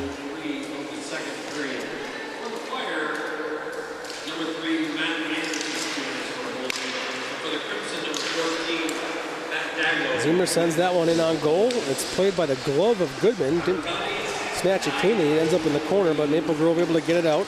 Comes Sam Ross racing on the right side. Guerin took the puck away from him, flipped it to center. Jack Kelly banks it off the boards. Holy Family will get it right back across the center ice. And here comes Rock down the left wing. Rock tries to center it. It got deflected in front there. Nobody there for the Fire to gather that bouncing puck. And now the Crimson will play it out. Camerata finds Ross. Ross with a shot right on. Now a chance for Huff, and has that one blocked by Maroney.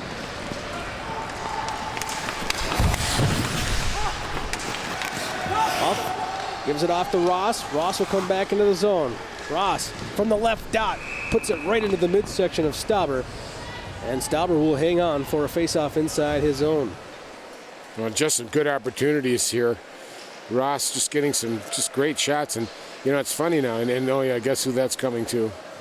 Oh, my gosh, Mr. Huff.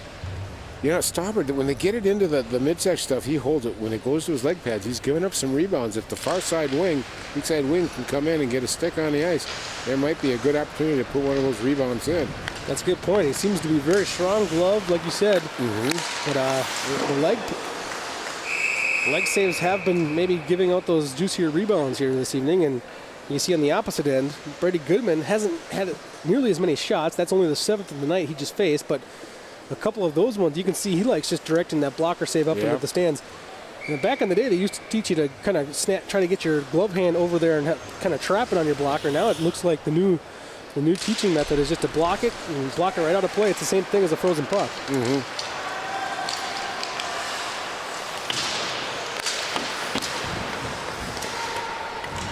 Crimson will dump it in. Stauber decides not to stop it behind the goal. Instead, it's Kallenberg who gets to it. Kallenberg plays it up the right wing, and the puck trickles to center.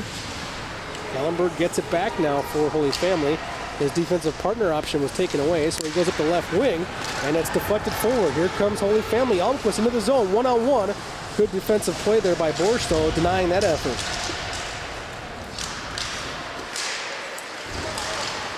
Pearson gets it, plays it into the corner. Pearson, nice little give and go. Pearson gets it right back. Behind the goal he goes. Pearson looking to go to the point now.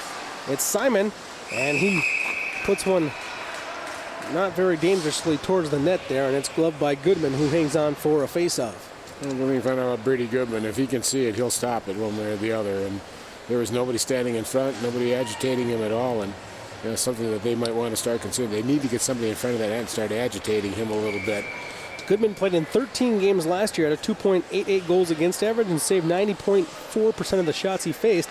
Pretty solid numbers, but I think the Crimson's problem last year was they were really struggling to find goal scoring. Exactly. Throughout the season. They were a pretty sound defensive team. Puck gets played back to the point now. That shot hits some traffic in front, and Jack Kelly will skate it out. Jack Kelly into the zone 3-on-3 here. Buys some time on the left wing. Throws it back behind the goal. The Crimson race after it. First one there is Valancourt. Valancourt tried to center it, and it trickled out of the zone. Jack Kelly and the Crimson will regroup here at center. Kelly bouncing past there, a little bit too far for his intended target. And here come the Fire the other way. It's Guerin into the zone. Guerin tries to split the D. Shot there from the left circle goes on goal from Matt Anderson. And Goodman saves it. 4:59 to go. Second period. Scoreless in this third place game. Jack Kelly was in front there for Maple Grove for his defense, and I think he might have inadvertently moved that or touched the puck going into Goodman, but he was all over it. Goodman made the save there, but you know, the Holy Family, Joe, they just really can't mount anything now. They got good in the first period, some good opportunities, but they're just not in sync right now.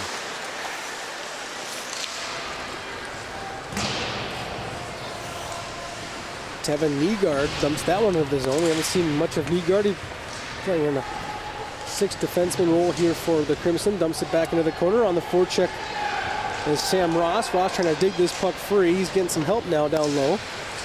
Nice job by Roll to play it back down deep into the zone for the Crimson. And here come the Fire. Out of the zone they come. 3-on-2 if they work it properly, but they ended up passing it. Not clear. There's a chance out front though on a second attempt. Puck is still loose, but the referee lost sight, so we'll have a whistle and a stoppage of play. But it was a 3-on-2 for the Fire, but they didn't spread out. But it was kind of a secondary effort there after it was initially stopped that ended up with a good scoring chance. Well, it was Will Guerin being wide awake there and noticing, you know, Jaden Ness in front of that net, and got an opportunity there, but you're right, they didn't spread out. They didn't have a high trailer. He was a little too close, and it wasn't really a good pass to make, so came across on it. But that's all right. It's early in the season. They'll get that stuff figured out. It's early. Guerin will come in and take the face-off for Holy Family, but it's the Crimson who win it. Jack Kelly goes back into the corner to get it. Plays it around to Walsh. Walsh gets it up the left wing. Anderson turns it back to Guerin. Guerin gives it back to Anderson. Anderson's shot doesn't get much on it. He breaks a stick, actually. That's going to lead to a 3-on-2 the other way. Here comes Jack Kelly down the right side. And oh my, what a good defensive play by Anderson. He was able to actually come out, be a defensive presence, and block the puck with his skate. Now here comes Guerin, centering feed.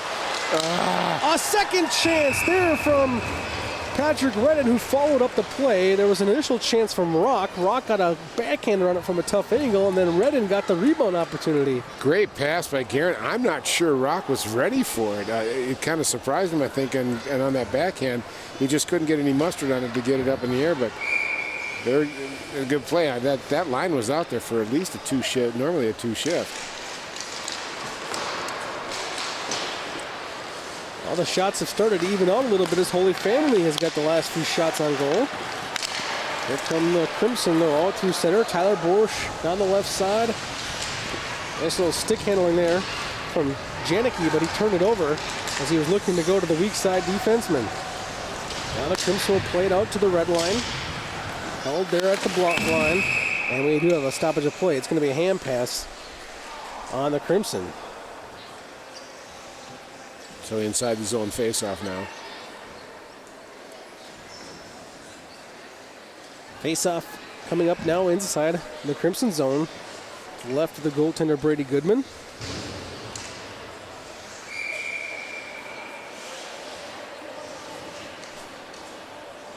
Ethan Messler will come here and take the draw for Holy Family. It'll be Jacob Valancourt. Actually, Messler is going to allow Ben Almquist to take this one because of the left-handed stick. Doesn't matter anyways. Valancourt wins that draw cleanly all by himself. Messler does a good job of keeping the line for a moment. Puck gets played to the near side here. That was a wild pass over the stick of Matt Anderson, but he did a good job of getting after it and getting the puck out. Now Anderson's not able to quite hold that line, so we'll have an offsides. He couldn't quite get up into the play quick enough. The captain for Holy Family. You can just see those legs are just not quite there now, Joe. You notice a lot of reaching going on, a lot of chipping, not a lot of skating through things here, and it's making for some kind of sloppy, choppy play here. We've seen a lot of whistles here in the past 6 minutes.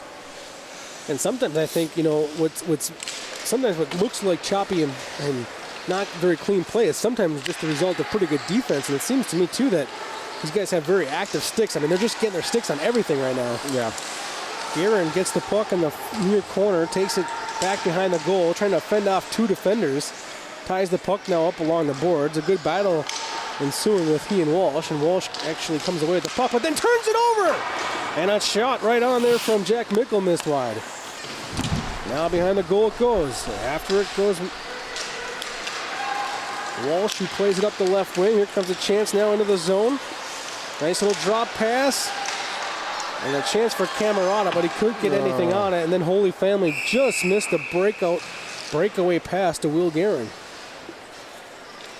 Trying to stretch the rink. Both teams taking their weak side wings and flying them out of the zone as soon as they get control of it.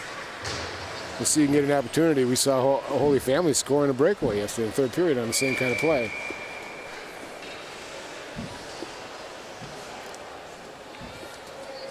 Jared Camerata taking the draw against Messler for Holy Family. Camerata wins the draw. They play it back down behind the net there. Ziemer goes after it. Plays it to the point, held in at the point by Nygaard. Into the corner. Looney plays it to the wall. Jumps right back down low now. Ziemer knocked Camerata to the ice. Near side it goes. Huff gets to the point. That shot hit the skate of a Fire player. He goes into the corner.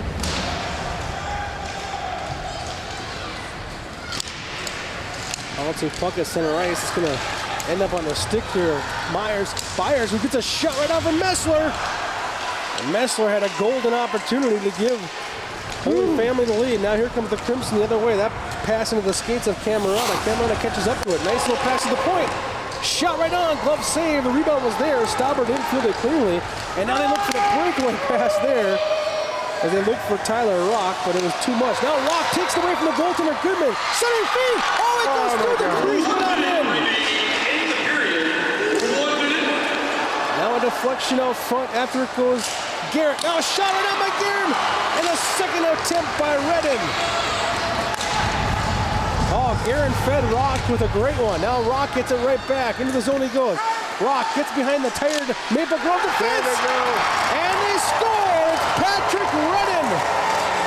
Boy, that defensive group for the Crimson was exhausted. Whew. There you go, Joe. A little fire wagon hockey there. Oh, my gosh. Tyler Rock just all of a sudden, you know, kind of, he was almost going to give up on the puck down here, and he just turned this thing around. Look at this play. Look at this play. What a pass. Right on the stick. Patrick Redden. And Holy Family gets the first goal here. And that's what it's going to take to be pretty good, when somebody right on top of them and working them, etc. So a lot of hard work there. Puts the Fire up with 40 seconds left in the period. It's one of those situations. Rock actually got very frustrated when they missed him on that breakaway pass. But he bounced back into the play and made something good happen. And for Patrick Redden, it's his first goal of the year.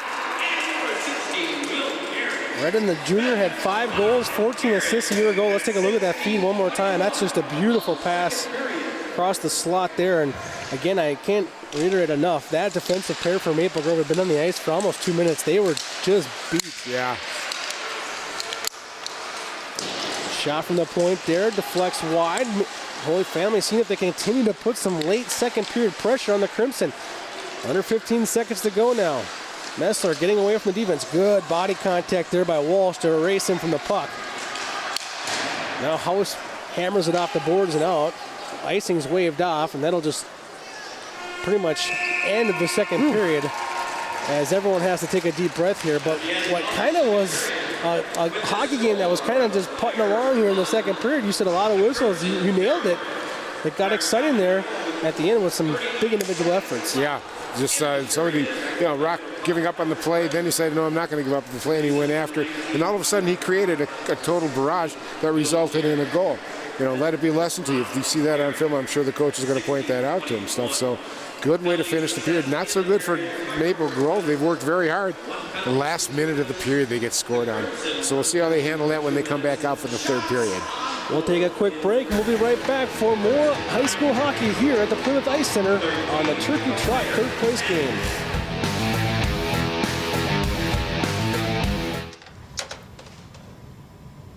Wow, these are really good. You act surprised.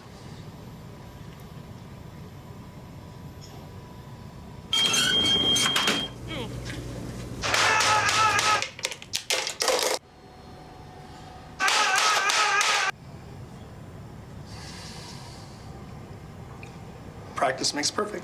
You don't have to be perfect to be a perfect parent. There are thousands of teens in foster care who don't need perfection. They need you. You watch Channel 12 at home. Why not on the go? Channel 12 is online at 12.tv. Watch on your phone, on your tablet. Channel 12 is your local source wherever you go. Just log on to 12.tv. Check out our videos, subscribe to our YouTube channel, follow us on Twitter, like us on Facebook, and even watch live events via live stream. So don't wait. Stay up to date with Channel 12 and 12.tv, your local source. Don't look at me. Your hair's a bit frizzy today. Oh, you should pick that up. Oh, you're such a dork. Loser. Here, let me help you with that. Oops.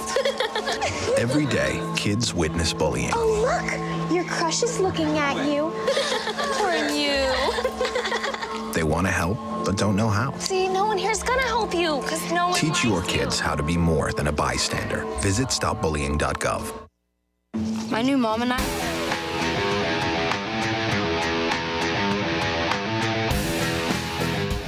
Back at the Plymouth Ice Center, and Jim Wilcox is standing by now with the head coach of the Crimson, Todd Berglund. At the very end of the period there, but Todd, how are you feeling about the progress in this game for your team? Well, that period we started out really strong, had a lot of good chances, and Sammy Huff had a couple pipes, and I thought, we had some really good chances at the first part of it, and then we kind of let down that second half of that second period, and we got exposed, and they get a backdoor play, and the game is 1-0. It's been a real tight game, end-to-end action, and it's been a good game thus far. Both teams coming in off of real tough games last night as well. Was it hard to get back up and be ready for this one for the kids, do you think, or not? We look back at last year and what happened last year, and the message I gave the boys coming into today was that we don't want to come in here and lay an egg, and we want to come in and we want to battle hard, and we want to send these guys a message that we're not going to roll over and die. So I think they got the message pretty clearly, and we want to just keep coming at them. Do you change much for the third period right now, or? Well, I think the thing we got to do is get a little more net front presence. I think we had some opportunity to get the puck to the net, and we didn't have enough guys down in the dirty area, which we need to do, and that's where you're going to get your goals. So their goalie's playing really tough right now. If we can get him moving side to side, I think we'll be fine. Thanks for joining us, and good luck in the third here. Thank you very much. Appreciate it. All right, Todd Berglund, the head coach for the Maple Grove Crimson. His team down 1-0 to Holy Family here in the third place game. We'll be back with more of our live coverage of Channel 12 Turkey Trot Hockey up next here on 12 Sports. Eating disorder feels like having another person inside your head. It kind of built this wall around me. The main thing that we needed was hope. Your age, your gender, your ethnicity. Eating disorders don't discriminate. They can strike anyone. The National Eating Disorders Association has the information and resources to steer people and their families toward the road to recovery. Call or visit the NEDA website today for help and hope. The world is online, and we're all connected.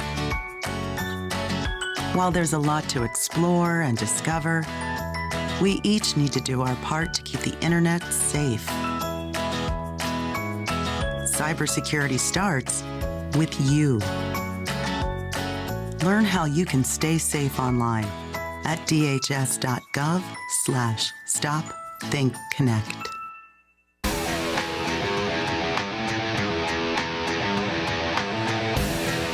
Here to Plymouth Ice Center. We are between the second and third period of our third place game, and Holy Family leading Maple Grove by a score of 1-0. And joining us now, the head football coach of the Maple Grove Crimson, Matt Lombardi. And Matt has had another outstanding season getting into that semifinals. How much fun was the 2015 campaign for you and all your players? It's fun. I think, like I said, we're disappointed right now still. We're still kind of on our hangover from, I think, the semifinal game. But I think being in the semis 2 years in a row, but more importantly, just miss practicing with the kids and being out there with them. And so that's the hard part. When you end the season a little quicker than you want to, you're just not ready to have it be done. And so, but we're going to learn from it, and I'm proud of the kids. Certainly a fantastic year for District 279 football too, and though they're rivals, to see Osseo and Park Center do so well had to be exciting for everybody in the district also. Yeah, you can see that the programs in this area are very good and are really doing things well on their own terms. I think that's the part that's been neat. I think Osseo had obviously proved. They sometimes play that it's us against the world, but they're a good team. I mean, they got a lot of talent and a lot of kids, and they went out there, and it was one of those tournaments where pretty much everyone had a shot, and it came down to a play here or there, and Osseo took advantage of it, and give them a lot of credit. I think it's amazing when you have a state tournament where the champion is, 5 points total, I think was what they won by, but that's how great the state was this year and how even it was. And then Park Center, obviously, with Amani and everybody over there, they were a great team. And so this year, in Armstrong, we talked about that too, is in this area. They really had a great year as well. So this area had a lot of good teams. Class 6A football going to the 32-team big bracket. How did you feel that worked out? From our perspective, it seemed to be a great fit. Yeah, I think it was. It was a lot of fun. I think it marketed the sport well. I think a lot of schools had the brackets up and people were making comments about it. And I think, and especially this year where Eden Prairie kind of had the reputation, but when Totino brought them down, it really was anybody's game. And I think so when you have a state so evenly matched as it was this year, I think it made it very entertaining, and I hope they stick with it, and I think we can make it better. I think the selection day can be bigger. I think there's things we can do to help our sport, but it was a good start. You get a chance to get out and see some winter sports. I know I've seen you at a lot of games. How important is that for the programs to support each other at a big high school like Maple Grove? Well, I think it's extremely important. I think if we're going to say we're a family, you got to be there supporting one another, and kids pour their hearts into these things, and you just want to see it. I just went to Les Mis. Our school did Les Mis the play Thursday night, and I went and saw it, and there's unbelievable talent in our theater, and I think when you see kids pouring their hearts and souls into stuff and giving every ounce of what they have, it's just fun to go watch it. I know you had a wrestling background as well, but what do you think about the way hockey is so popular in this area? It is. It's kind of, I would say we're pseudo-Canadian, but it is. It's a fun sport. A lot of my friends in college I had were hockey kids, and it's a great sport. It's a physical sport. It's fun to watch, and yep, in Minnesota it's passion, that's for sure. Matt, thanks so much for joining us, and congratulations on another great season for Maple Grove football. Hey, thanks, Jay, and thanks for all the coverage. Matt Lombardi, the head coach of Maple Grove's football team, a state semifinalist for the second straight season in Class 6A. We'll be back with more of our coverage of the Channel 12 Turkey Trot Hockey Tournament at the Plymouth Ice Center. So, I got this new family, and I don't know what it is about this one, but she can't seem to put down that toy all day long. Tap, tap, tap, tap. Oh, and she even talks to it. She talks to that more than she talks to him. What's up, bro? Nice shirt. Who's she talking to? Her mom? She talks to her mom a lot. Sharing your passion starts with taking that first step. Take Will, for example. His first step was taking free TV classes at Northwest Community Television. He's learning production skills and now has access to cutting-edge equipment. He's working on local music productions, meeting new people, and gaining experience needed to produce his own show. Best of all, he's sharing his passion for music with others in his community. Share your passion. Visit nwct.org.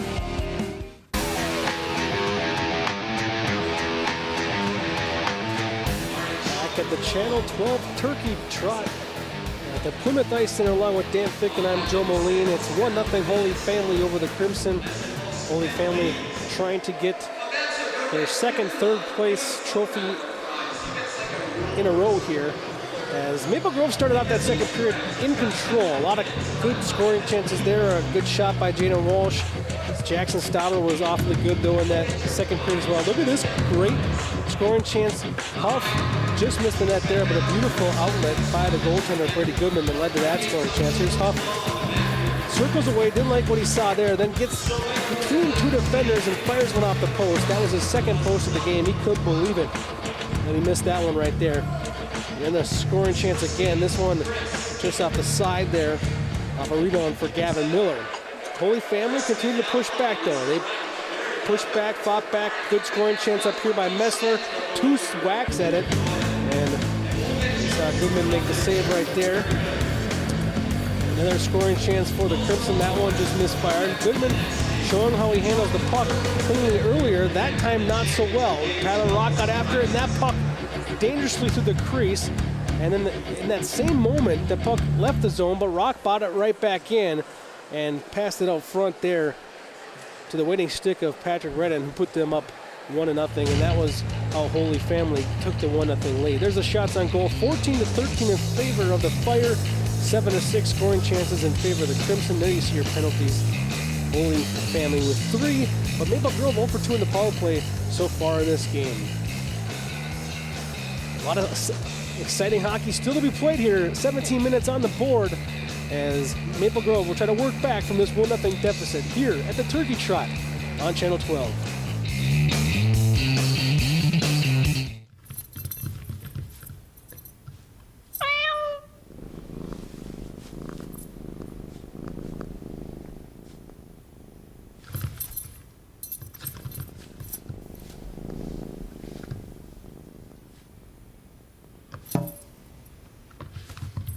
There's a shelter pet who wants to meet you.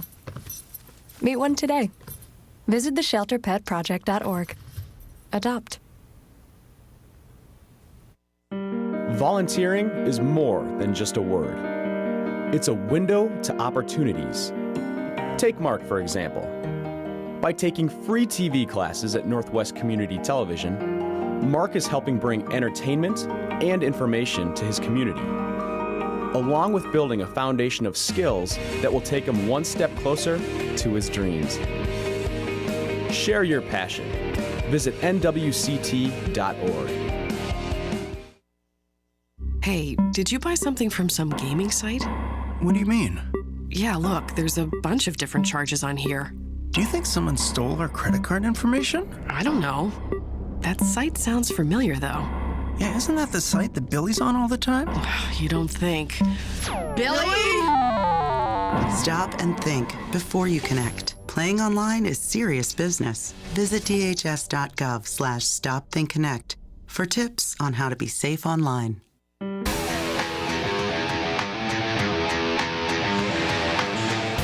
Just about to begin period number 3 here at the Plymouth Ice Center. The third place game of this Turkey Trot Tournament. An excellent tournament featuring Holy Family and Maple Grove in this third place game. The championship game after this one here tonight, it's going to be a good one. Edina versus Wayzata, 2 teams highly ranked in the state of Minnesota. And Dan, as we've hit this one time before, but we got to say it again with Coach Lombardi being on. First of all, Coach Lombardi and the Crimson, congratulations on a great season. Making to the Final Four 2 years in a row, that's unbelievable, very impressive. But you're Osseo Orioles, Dan. I am. And we are the champions. And Orioles of the champions. Congratulations to Osseo and Coach Darren Lamker and his crew. What an amazing season they had this year. It was fun to watch. All my sons, all buddies, they were all on the phone that night watching the game together and just ecstatic when the Orioles finally pulled it out there in the last few seconds. And what a fun day. But I like the idea that the district here is, that's really come up in football, and, their hockey thing is going very well too. So we'll start the third period here. Coach Lamker and Coach Lombardi both, preaching to their kids that they can be champions someday, and Lamker pulls it off. Lombardi will someday, I believe, and these 2 hockey programs, I think, doing the same thing. These coaches are talking to their kids about how they keep on working and plugging away. They too could be state champions, and right now just trying to come away with a 1-1 start to their season and a third place finish at the Turkey Trot, and one of the best fields we've ever seen in the Turkey Trot in terms of, you have the same teams the last couple of years, but in terms of where they're ranked and what is expected this year, I don't think it's ever been as good. Here come the Crimson deflecting the puck into the zone. On the forecheck they go back into the corner as Jack Kallenberg tying it up for the Holy Family. He comes away with it, and then he plays it up the right wing out of the zone for Will Guerin. Guerin will dump it in. It was the end of his shift. It'll be interesting to see how much that first line plays here for Holy Family. Now they took, I bet you, at least, 80% of the ice time there in that second period, Joe. On that last shift there, as Guerin came off the ice, he took some contact to the head. He's kind of holding his head a little bit right now, so we'll keep an eye on number 16 for the home team, Holy Family. As now the Crimson come into the zone. Defense for Holy Family up at the tassel. They played aside. Nice back check there by the Crimson's Matthew Jaglow to get that puck back on the stick. And let's see the speed from Jaglow through center. Jaglow gets knocked at the puck. Good job done in the center ice there by Jack Mickle to knock him off the puck. Here comes Mickle back down 1-on-3. Gets checked up the puck. Puck goes in on goal. Now Mickle forces a turnover, but then gets it taken right back as Josh Wente recovered for the Crimson. Trevor Janicki can't quite get to the red line, and he takes a hit. Welcome to high school, the freshman right there. He takes a welcome to high school hockey check before he got to the red line there and gets called for the icing. He's going to try to see if he can't shake that one off a little bit. Welcome to the big time, son. You were going to get hit anyway. You might as well try to get across that red line. Oh, that's a stinger. That away, bounce right up. Yeah. Looking at this tournament and the way this thing has gone, 3 of these teams are in the top 20 in the state. So there's good competition. And then you can see some things that are changing. Holy Family this year knew they had to clamp down better on defensively, and it's really worked for them. Close game last night. If they can stay in a game close, they have the horses to get goals to beat the Edinas and the St. Thomas Academies, etc. So it's been interesting to watch. Maple Grove, they're better than I thought they would be. They're a good hockey team here, and they're coming around. So we'll see if this period Coach Berglund get him into some dirty hockey. Get a guy in front of the net. Try and get Stauber off his game a little bit and try and crack that goose egg that's sitting up on the scoreboard. Stoppage of play was because Jaden Roll, a defenseman for Maple Grove, pushed a Holy Family player into the net, and the net came off. And like you mentioned, I thought we kind of thought that of the shots that Stauber has seen here tonight, 13 of them, a lot of them have been pretty clean. He's had a clean look at them. And it's kind of a good point to get into those dirty spots and kind of cluster things up a little bit. I also think they've kind of turned away shot attempts a little bit, looking for that perfect shot attempt rather than just throw the puck towards the net. Like you had mentioned earlier in the game, Dan, shooting the puck low right now was resulting in some rebound chances. Sometimes if you don't have a great chance to pick the corner, just throw it at the goalie, throw it low. But then get as many black jerseys there as you can. Absolutely. Black jerseys here as you can to get a rebound. Maple Grove will send the puck up to the neutral zone. Gathering it there is Jaden Walsh. Walsh will get across the red line, now into the Holy Family zone. He tries to stick handle around the defenseman, but it's poked away by Richter. Now a centering feed and a shot right on. 1 save, 2 saves, and then the puck goes wide and the net comes off as Stauber, boy, he stood his ground strong there, but there was still one last chance for the Crimson, but they fired wide. Well, they got a little filthy there. There it was. Got a couple guys in front of that net and started battling.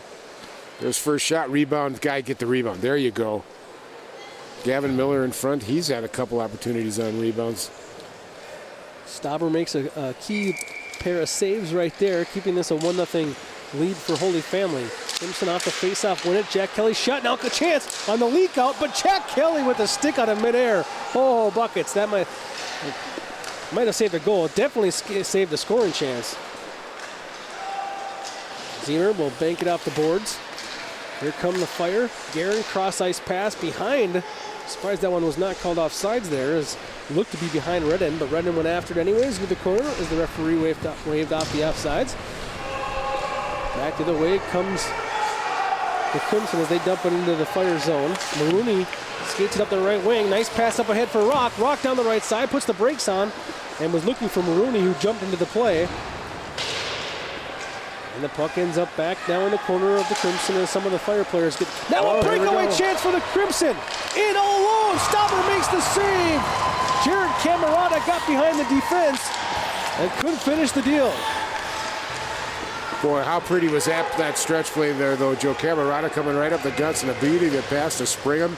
And Stauber just showing his stuff. Nice save. Alf will cycle it back down low, but waiting for it there was Maroney. Long pass now to Guerin, and he fans on it. Oh, you're not going to see that very often from the golden goal scorer for 25 goals in his junior year. Now comes Huff the other way, Maple Grove's top goal scorer. Huff tried to get around the defenseman, Maroney, but Maroney poked it away. Now Huff gets it back at center ice. Huff comes back into the zone, dumps it on goal. Stauber handles that one cleanly and decides to cover it up. And he'll take the whistle as Holy Family had a couple of defensemen on the ice for quite some time. Boy, what an opportunity there. Camerata got in behind beautifully, but Stauber just held his ground nice. Didn't give in, but he started top of his crease and got back down and cut off the angle. Nice move.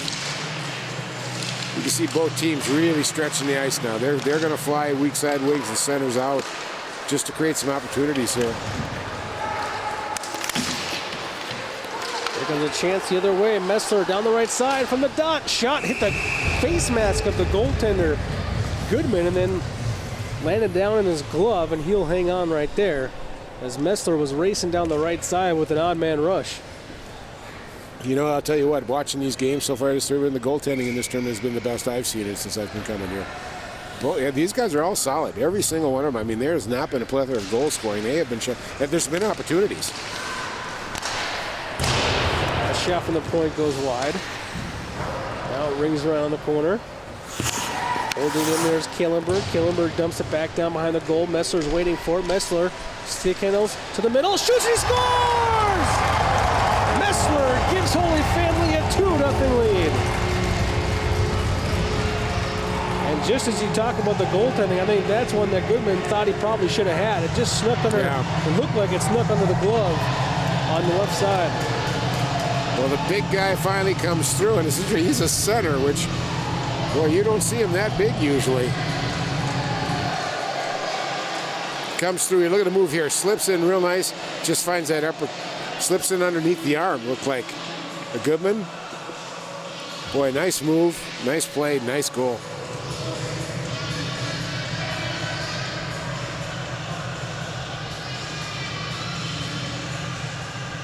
He doesn't look too happy, does he? Yeah, he's pretty excited about that effort. I mean, talk about being rewarded for a good, hard game, though. I mean, Messler's a junior who didn't have any goals last year. Had 1 assist last year as a sophomore. So hard work and effort pays off. And, you know, when we talked to the coaching staff of Holy Family, they were impressed with the way he played yesterday as well on that line. He said, you know, they're going to get some playing time. They're going to get a lot of skating time because they actually played so well yesterday. I mean, I'm watching Guerin now as he adds a total dimension here, so we got a penalty on Maple Grove. Jaden Roll will go to the box for the Crimson, and we're going to see Holy Family with a chance to extend its lead here. But it's the first chance in the power play all night for Holy Family. Yeah, that's what I thought. That's the first one called. Maple Grove does have one penalty, but there was a coincidental minor that happened in the second period. So off the draw, into the corner. Crimson win the faceoff. Here comes Huff, who's dangerous whether shorthanded or not. Enters the zone right there. Now backs it back out. He's going to buy some time as he brings it back out to Josh Wente. Wente will fire it in. First one to the puck, though, was Sam Ross. Ross has Huff out in front if he can get it to him. Huff tried to give it right back to him in the give and go, but didn't get much on the pass. Here comes Guerin down the left side. The captain for the Fire will set up shop there. Gets it right back on the return feed from Redden. Now he walks it in, slap shot, that deflects wide. Anderson there to regain possession though for the Fire. Guerin goes down low to Redden. Redden back up top to Guerin. Over to Redden on the left side. A two-play catch. Now Guerin fires one. That one hits a Crimson penalty killer and goes into the corner. Now Guerin has to backhand one down low. That goes to Messler, and they're going to say this one came outside the zone. So it's going to be offsides on Holy Family. And that'll create a stoppage of play. With 1:02 to go in the power play, 10:46 to go in the third period. The Fire now leading 2-0. There's a moment of indecision there with the referee. That got down deep for him. Crimson got to kill this one off. I wouldn't be surprised to see if they try a little sneak out here with another forward here near the end of this penalty kill if Holy Family hasn't scored.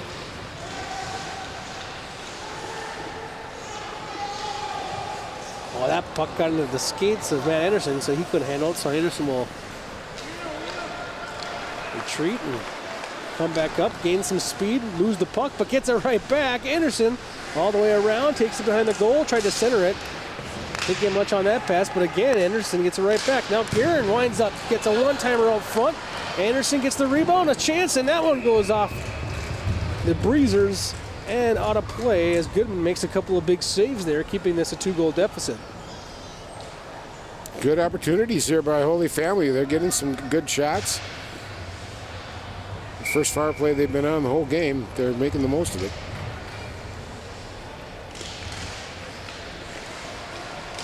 Face off now. Puck kind of just sits there at the dot. Now it gets put to the point. Ziemer holds it in, puts it weakly on goal. Goodman kicks it into the corner.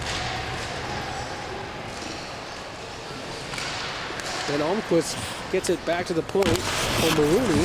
Marooney's fighting off a Gibson defender right there. Now Almquist walks it out front. Beautiful fast feed to Ziemer, but the goaltender read it cleanly. Goodman came out and challenged. And then Goodman took a whack at the Crimson player, and also taking a whack at him was Jack Mickle. Boy, they were not happy with the way Jack Kelly was in front of the goaltender there. Sorry, Jack Kelly was fighting off Mickle, and Mickle getting escorted here to the penalty box. So something happened behind the play there, because Goodman really took exception to this. You see, Goodman gets away with a slash. Mickle gets his hands up. Boy, I tell you what, though. After looking at the tape of that, if I'm Maple Grove, I might have got away with one there. Goodman seemed to have a slash right there for no apparent reason. Nonetheless, it ends up in a penalty on Jack Mickle. He'll go to the gate, and we'll have 1 second of 4-on-4 hockey, and then we'll have a minute 59 power play for the Crimson, and this is a big one, Dan. Very big one, and this is what got him back in the game last night against Wayzata here, power plays, and they started making it click, and it got him back in from after a 2-goal deficit. Off the face-off, Holy Family wins the draw. The Crimson are now at full strength. What a beautiful feed out front. Redden had Anderson, but Anderson couldn't get any draft right on that one. Now here come the Crimson back in the zone. Boy, not the best decision right there, as Camerata tried to split the defenders on the power play rather than try to get things going. Yeah, on the power play, man, set it up. Don't run it right through the middle of their D. Now here comes Walsh, gives it off to Jack Kelly. Jack Kelly will skate it up out of the zone. Across center now, and feeds it to Huff on the near side. Nice little move around the defenseman. Huff did that earlier in the game against the same defenseman on the power play and hit the crossbar. Puck goes down low into the corner. Now to the point it goes for Jack Kelly. Walks to the middle. Walsh tries to go back door, but that one gets intercepted. And they'll play it up the right side. Guerin's going to race after it. Guerin and Jack Kelly are going to battle down here in the corner. Good couple of hockey players doing battle right there. And then a third good hockey player comes and pulls it out. That's Huff. Here comes Huff across center. Huff gets around the reach of Rock. Gets played down into the corner. Looking for some help from Camerata, but can't do it. Guerin will flip it in now on goal. Goodman kind of bouncing puck there. Goodman just had to kind of stay put. Huff catches the puck at center ice. Immediately met there, though, by Kallenberg, and then turns it over. Here comes Rock. Rock brings it into the zone. Buys time. Holy Family's penalty kill looking very strong right now. Man, Kallenberg stood at that line and would not let Huff have her at it. Here comes Jaglow into the defensive, or the offensive zone, but the defense too strong there. 1-on-3, just loses it. Maple Grove trying to regroup now.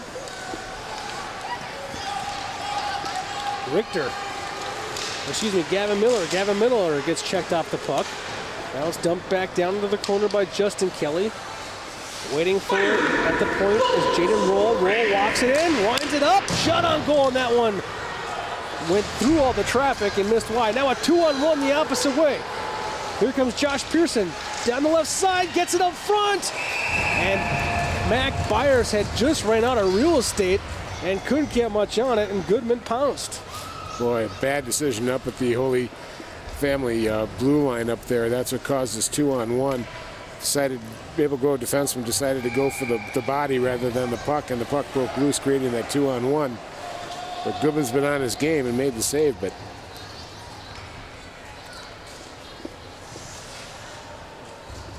Ethan Messler will take the face-off for the Fire. Puck ends up down in the corner. Behind the goal it goes. Racing after it goes Wente. Messler tying it up, getting some help now from Jack Mickle. And this puck goes up over the defense, and it's going to go for icing. Has enough on it.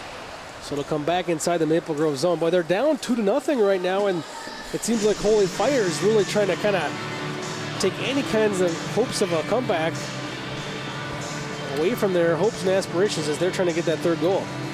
Well, I'll tell you what, the Fire, that was a fabulous penalty kill. I mean, they just really rocked on that thing. Constant movement, good foot movement, created some offensive opportunities, believe it or not. From the Crimson out of the zone, long pass there, intercepted at the line. Good play by Richter as he turns Holy Family back into some offense. Great transition offense right there, and a chance from Nick Mickle. Now going after it is Jack Mickle in the corner. Plays it back down low to Messler. Messler, he's got the insurance goal at this point, the second goal of the game for Holy Family. After Patrick Redding gave him a 1-0 lead. 1-on-3 into the zone comes Hunter House. He'll throw it towards the net, but wide. Into the corner it goes. Asquith gets it. Plays it back to House. House loses the handle, and the puck goes out to the neutral zone. Kelly plays it over to Walsh. Walsh enters it. Centered it across the slot. Nobody home for the Crimson. Here comes the fire the other way. It's rocked on the left side. He's got Guerin, but the defender, Jack Kelly, went down, and actually before all of that happened, the Fire were offside. So face-off coming back outside the offensive zone now with 6:18 to go in the third. Well, I'll tell you what, Holy Family's putting a good sun on their own blue line. They're standing up really well. They're D, and they're kind of just not letting Maple Grove have any fire. I think Maple Grove's got to start dumping the puck in, Joe, and going after it with two people now, rather than trying to fancy it over the line. They've really slowed down that first line. I mean, there was a time in that second period where Rock and Huff were creating scoring chances every time they were on the ice. It's not happening here in this third. Race for the puck there, and Crimson to get called for a holding penalty as he was getting a little bit active with the hands there when he didn't have the defensive position. Jaden Walsh lost the defensive position and got his hands a little bit too high and active again. I think we're going to get a holding penalty. And that's in fact what it is. A holding penalty with 6 minutes to go. So the Crimson faced with an uphill battle here. Down 2 goals, and they have 2 minutes to kill off this Holy Family power play.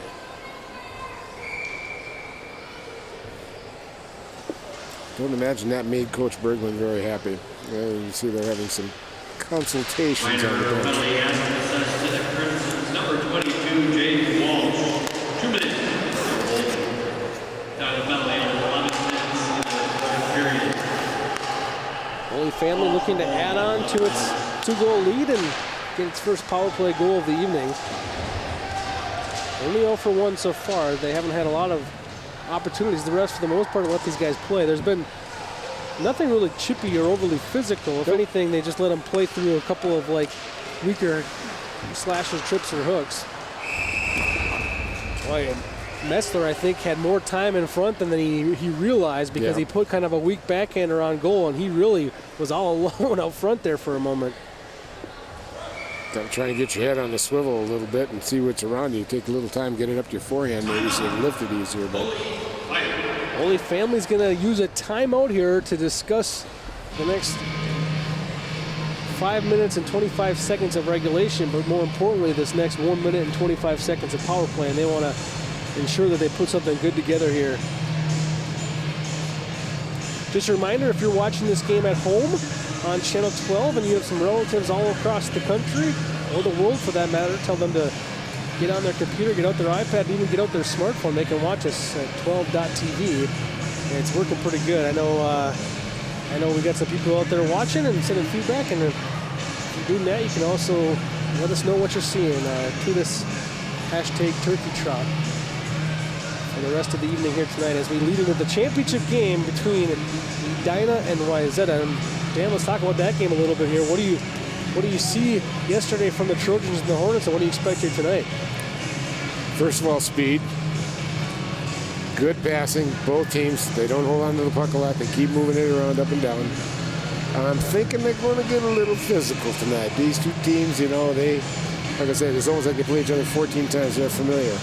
But I'm looking at an up and down game. Both goalies were looking good last night. I'm thinking 4-3 right in that area. But a really exciting game, up and down, good pace. A lot of serious talent on the ice as well. There's some talent on both those rosters. Yeah. A lot of names that we don't even know quite yet, but we will know in the years to come. Well, Dinah's got a couple young ones that showed up last night. I thought played well. Early whistle there, behooving Maple Grove because that puck was loose and it was dangerous.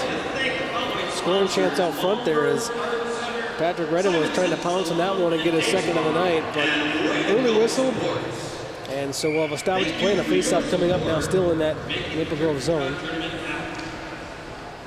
Messler moves up to the top line for the power play. Guerin goes back to the defensive spot, so they put that big body out front there. Messler, they like to have him around the net. They move Guerin, the leader of the team, back to the point on the power play. Now Garrett plays it back to the point for Kelly. Now back to Guerin. Oh, Garrett couldn't handle that one cleanly. Into the corner it goes. Guerin looking for Matt Anderson. Anderson plays it back down low to Redden. Redden back to Anderson. Anderson winds up, fires. Blocker save made in front by Goodman. And Garrett gets it back now at the right point. Anderson fakes the shot. Redden, he blasts one that goes off the stick of Jack Kelly and out of play. Holy Family set up shot pretty good right there. They had the right puck movement, trying to open up some shooting lanes, but a nice block there by Kelly. They haven't put up the tents. They put a commercial building in there. My gosh, they're jumping on all the pucks. They're getting some shots, opportunities.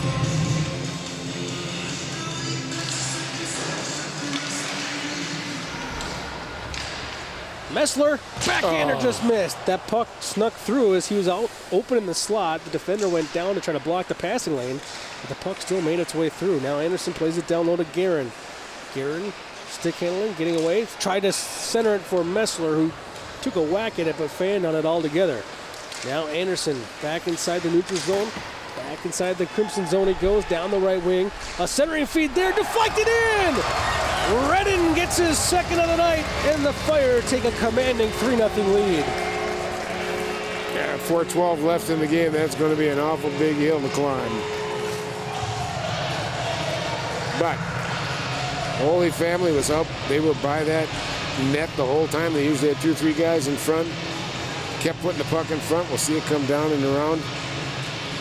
Just a quick pass there. I want the backhand feed to the back door, and Redding gets the nice little poke. Backhand to backhand, I believe. That was a pretty nice goal right there. I mean, it was almost just taking a chance. I mean, it's not like it was a real open play. It's just players making plays. Well, it's what the Crimson wanted to do this third period. Yeah. Get pucks to the net and get dirty, and that's what that's unfortunately for the Crimson, that's what the Fire did in this third period. Yeah.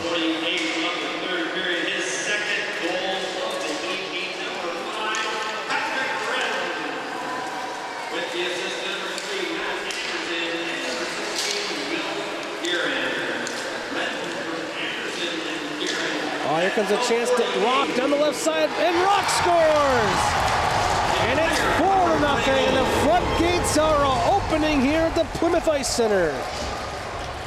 Well, I didn't see this one coming, but my gosh, here we go. Tyler Rock finally rewarded. Finally rewarded for the work he did. He got that first assist to get the first goal, and then he just rifles one here over the shoulder or under the arm of Goodman, who I think has had a great tournament. I think they're wearing down now. They haven't been able to play in the Fire's defensive zone at all for the past 5 minutes. They've been killing penalties, and I think finally, bang, it hit them. 3:45 to go in this third period, and Holy Family takes a 4-0 lead. And we talked about the improved discipline of the Crimson. You noticed it last night when they played against Wayzata. Well, that discipline is going to be tested here now. Frustrated, down 4 goals. Jaglow gets the puck up the ice for the Crimson.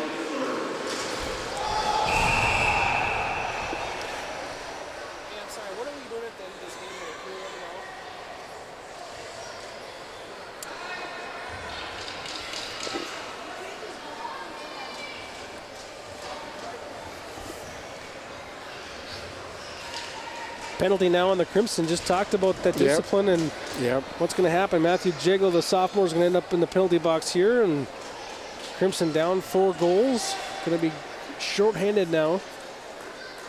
Well, it looks like they're setting up for a very interesting week of practice up at the Maple Grove Ice Arena. Well, they got a big schedule coming up too. Both these teams play very, very tough schedules. Who's Maple Grove got coming up, Joe? Well, after this game, Maple Grove will play at Armstrong Cooper on Tuesday before the Thanksgiving break. When they come back out of the Thanksgiving break, they play Osseo and Coon Rapids, so it's actually a good opportunity for them to get on the right track. When it flips to December, they got tricky games with Hill Murray, Elk River, Centennial, Eden Prairie, so it gets tricky in December. So these next 3 games are going to be quite important for them to get on a roll because it's all games that on paper, Maple Grove should be right in there. Yeah. Backdoor feed, Retta nearly had the hat trick. Huff wins that battle. Good job done by Huff. Now plays to the corner, looking for some help there from Walsh. Walsh will gather himself a little bit, buy some time, and then Jack Kelly will send it up and over the power play unit of Holy Family the length of the ice. Oh, breaking news. Messler just left the ice. He's been out there for at least 5-6 minutes. Had a real good game here tonight. Yes, he has. James Maroney back to get it for Holy Family. Maroney skates across center ice, fires it into the zone. On the forecheck goes Byers. Byers tries to catch up with it. Nice pinch there at the line, keeping it down low by Maroney.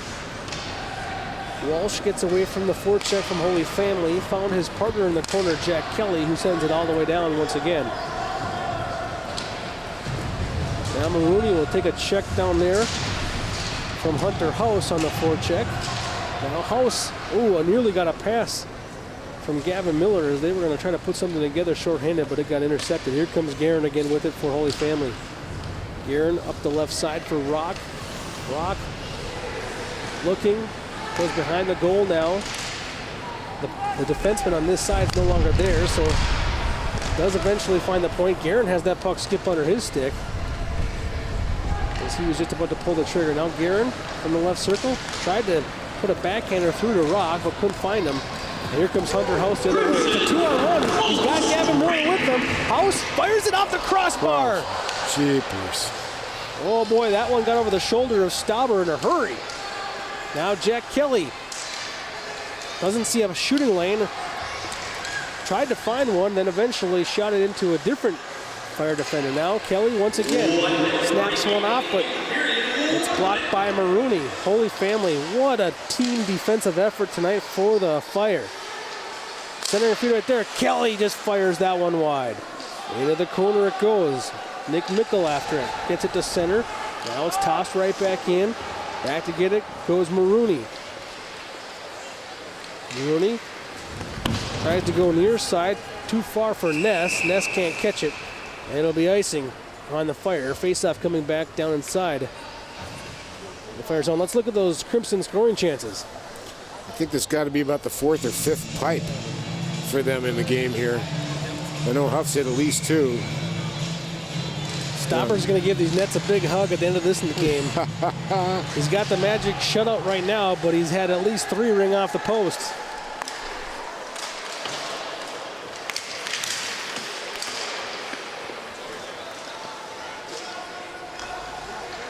"15 seconds to go in this third place game as Holy Family is going to get their back-to-back third place finish now.